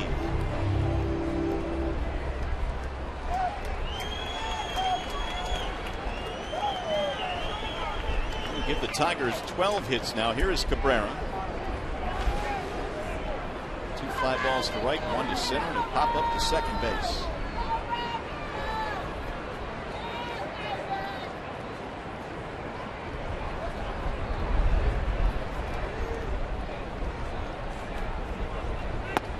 And it's in there from Lindstrom for a strike, 0-1.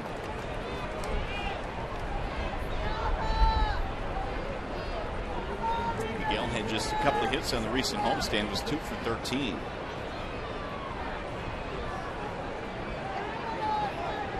So he's waiting on the 0-1. 0-2. Let's take a look at Miggy's 4 at-bats today. Looks like he's kind of dropping his back shoulder. He's popped up quite a few times. And 3 breaking balls in 1 fastball by Belisario. The result pretty much the same on all the swings by Miggy tonight. He wasn't happy about that last one.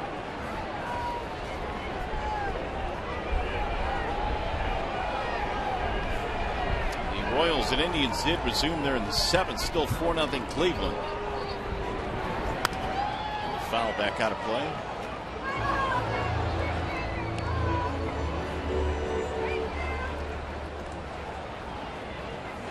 Tigers 3 ounce away from their 73rd win of the season. Came in 12 over the 500 mark.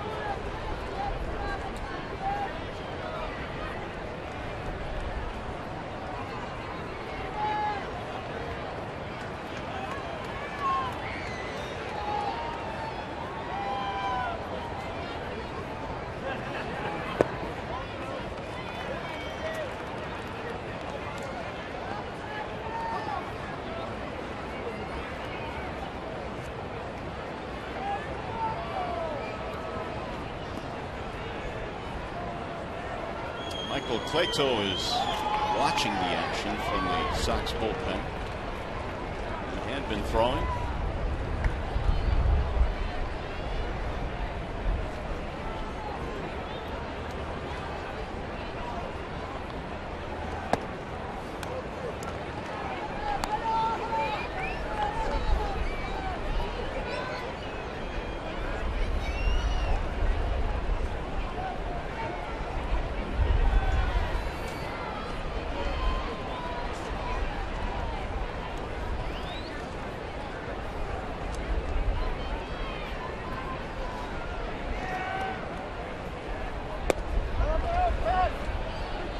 Fill the count now, 3 balls, 2 strikes. Miguel Cabrera, 1 out single by TORII Hunter here in the 9th inning. The Tigers have not scored since getting 5 in the 4th, but they haven't needed to. The White Sox got their only run in the 1st inning tonight.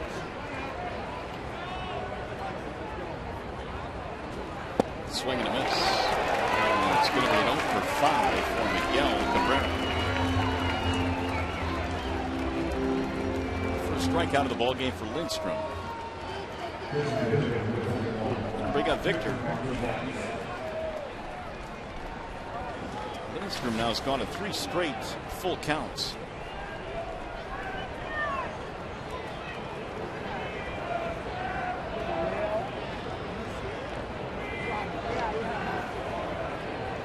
One out of 4 tonight for Victor Martinez. And it appears he's going to face someone else.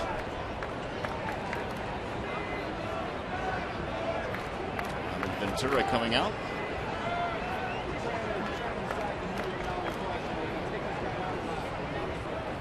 And they're going to go to the bullpen. So they're going to turn Martinez around. He'll have hit right-handed Clayto.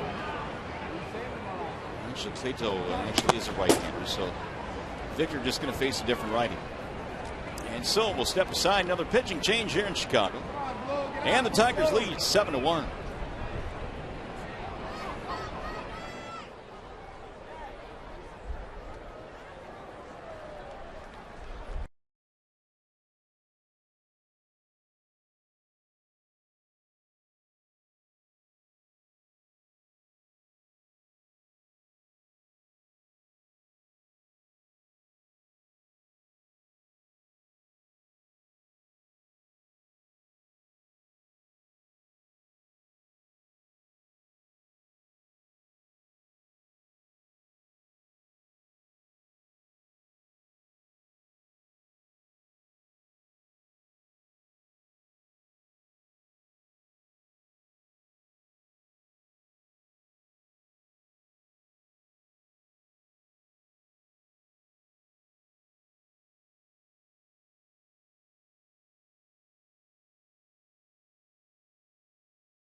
Highway safety planning, and for tomorrow, game 1 does not get much better than this. Purcell is dominant pitcher. You see his numbers 10-3 with an ERA just a shade over 2.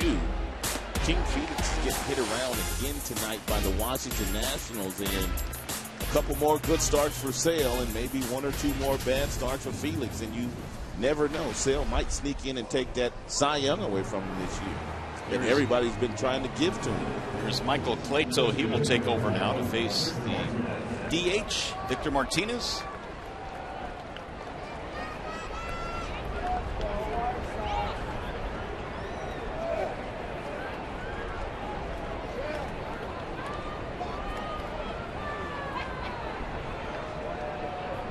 Victor has 1 hit tonight. He's also reached on an error and scored. And that's at the knees. Strike 0-1.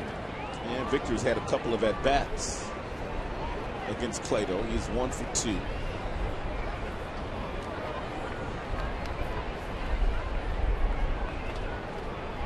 Hunter at first base. He singled with 1 out. Still standing there now with 2 outs. Way high outside. 1 ball, 1 strike.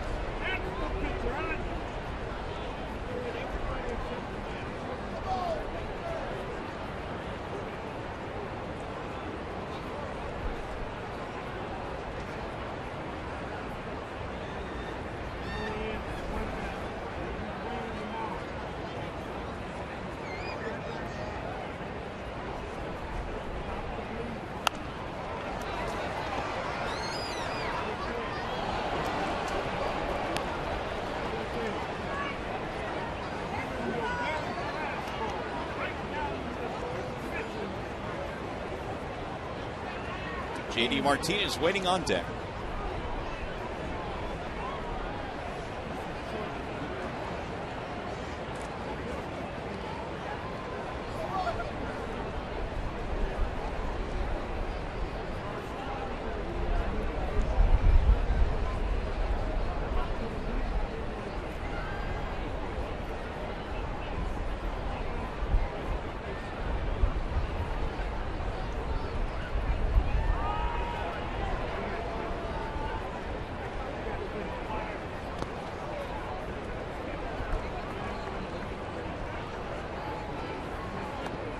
Two balls and 2 strikes.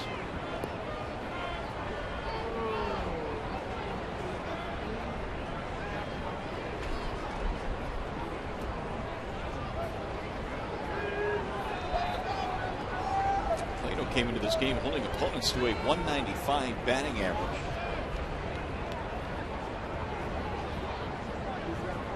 Lefties just 184. He's going to drop one in the dirt.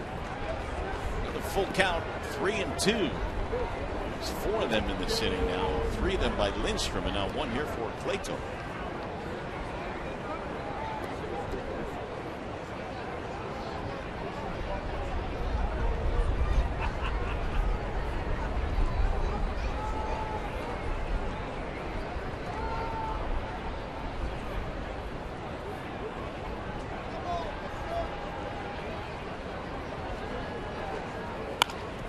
Ball back up the middle into center field. Base hit. Hunter is on his way to third base. He's in there safely. And Martinez with his second hit of the night. He is just so tough to strike out. Only swings and misses 10% of the time. Fastball up by Plato, ripped right past the second baseman, who was playing Victor to pull.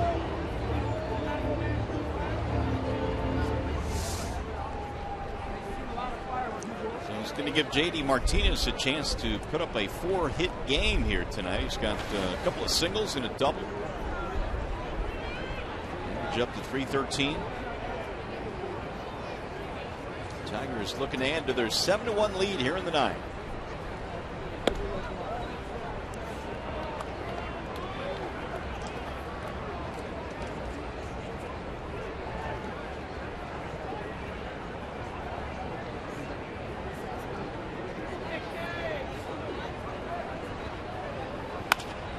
Ball left side deep in the hole. Ramirez, long throw is scooped at first and out at first base. Boy, Viciedo with a great play. Really? He's out. Here comes Osmus. JD wants that 4th hit. It will be the first time this year he's had 4 hits in a game. If they challenge it and they change it.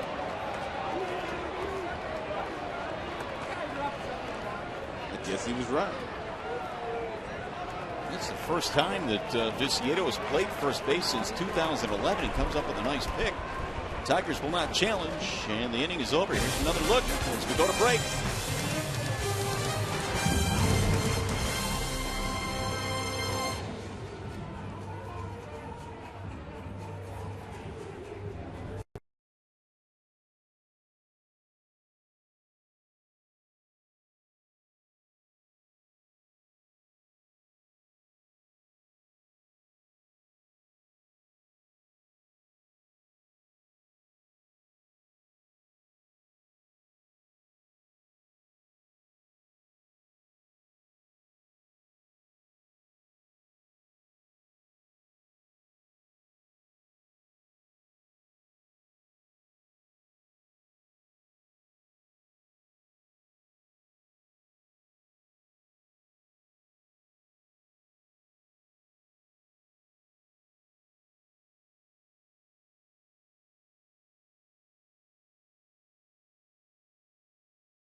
Fourth hit of the contest here tonight, but Alexi Ramirez had other ideas.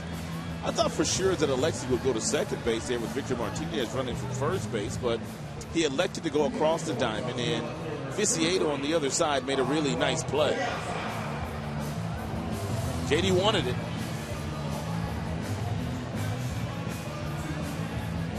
Tigers thought about challenging it. They thought better of it. And now Patrick McCoy will pitch here in the ninth inning.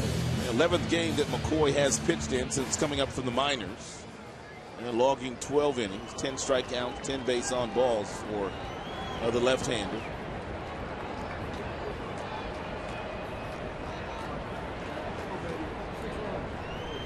And Alejandro De Aza leads it off, and the bottom of the ninth is underway. Strike one on De Aza. Sanchez then Eaton to follow. So Johnson hits the batter in the eighth, but got a double play ball. Turns it over to McCoy in the ninth. And he's rolled foul down the first base line, 0-2. Darryl Boston picks out a fan. Nicely done.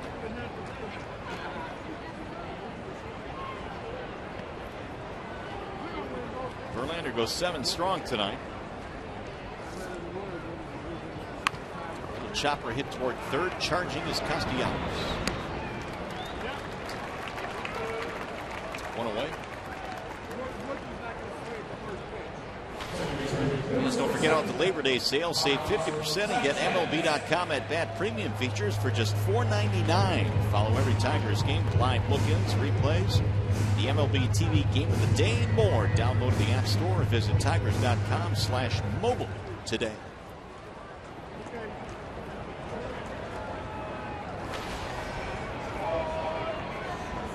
Here's Carlos Sanchez. 0-1 to Sanchez. You can really argue that tonight was Justin Verlander's one of his best outings of the year. He struck out 8 in the ball game. Only gave up 1 run. It's the only time this year that he's only given up 1 run in any game. And this was his 27th start.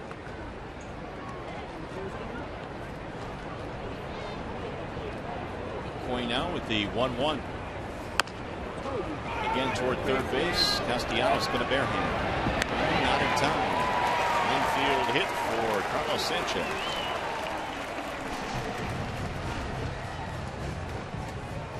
In case you missed Justin Verlander, we're going to show you a little bit of what he was able to do here tonight. He really did what he did his last time out. He threw a lot of fastballs that were up in the strike zone. Most of his strikeouts came on fastballs up in the strike zone. Tigers defenders were right there every step of the way. But the fastball upstairs was a good pitch once again. And for Justin.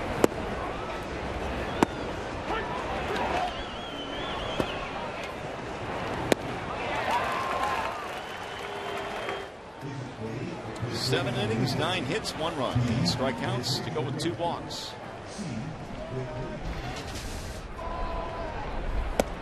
Ball up and in to Adam Eaton. Boy had 2 scoreless innings against the Yankees back home.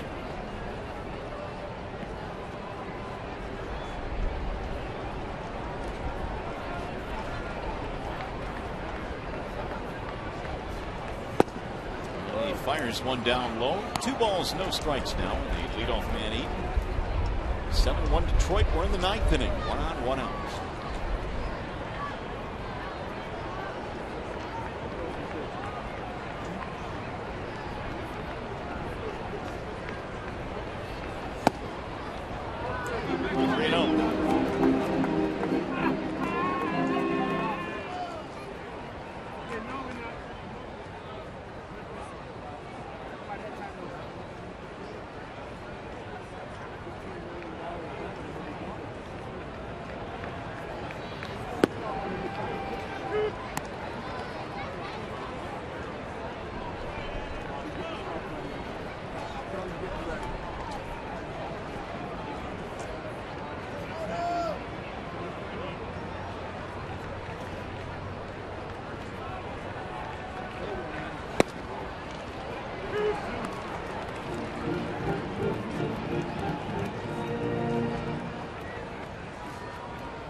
So Eaton will get himself a walk. That's going to put 2 men on now.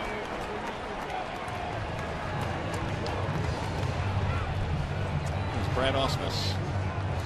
He's going back to the bullpen.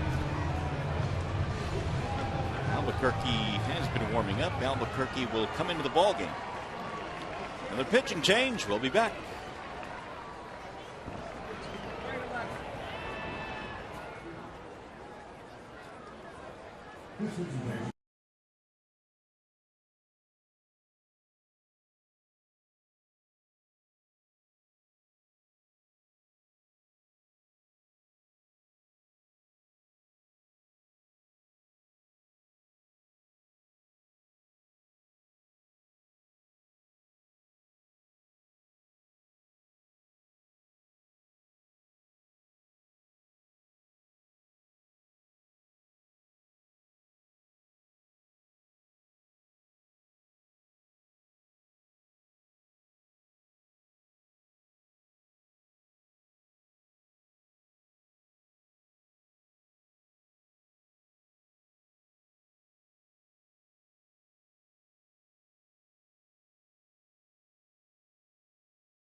promised you earlier in the game, it's Miller time, and it is brought to you by Miller Lite. Nice nightmarish fourth inning for the Chicago White Sox. They had a couple of errors that were committed by their first baseman, Jose Abreu. Ball down the third baseline that Gillespie couldn't make a play on. Then the Tigers, well, they found some holes. They just started hitting. Everybody seemed to come up with a base hit in that particular inning. It was all said and done. Tigers had scored 5 runs in that inning and really have not looked back to this point. So the White Sox now have 2 men on and 1 out. Albuquerque comes in to face Alexi Ramirez. And it's ball 1 in the dirt.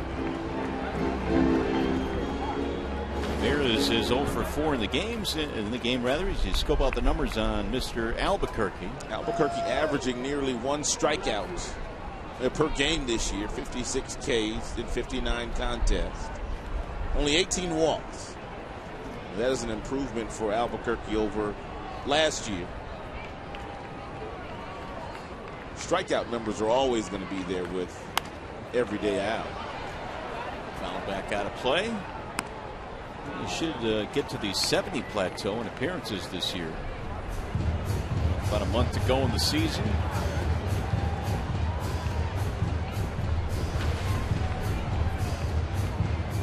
Albuquerque already has established a high in games pitched. And he's got about a month to go in the year. Sanchez and Eaton, the base runners. Here's the 1-1 to Ramirez. Ground ball back up the middle. KINSLER gets there in the backhand, flips for the force at second. Nice play to get the out there. 2 gone.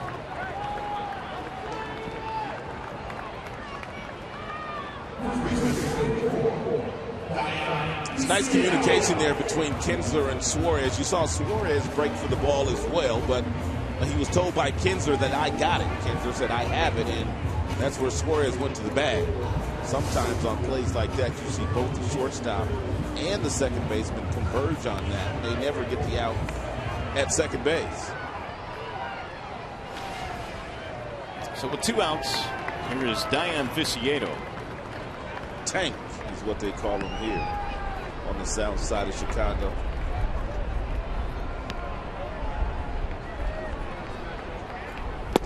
Swing and a miss. This is his first at bat, replacing Jose Abreu earlier in the game.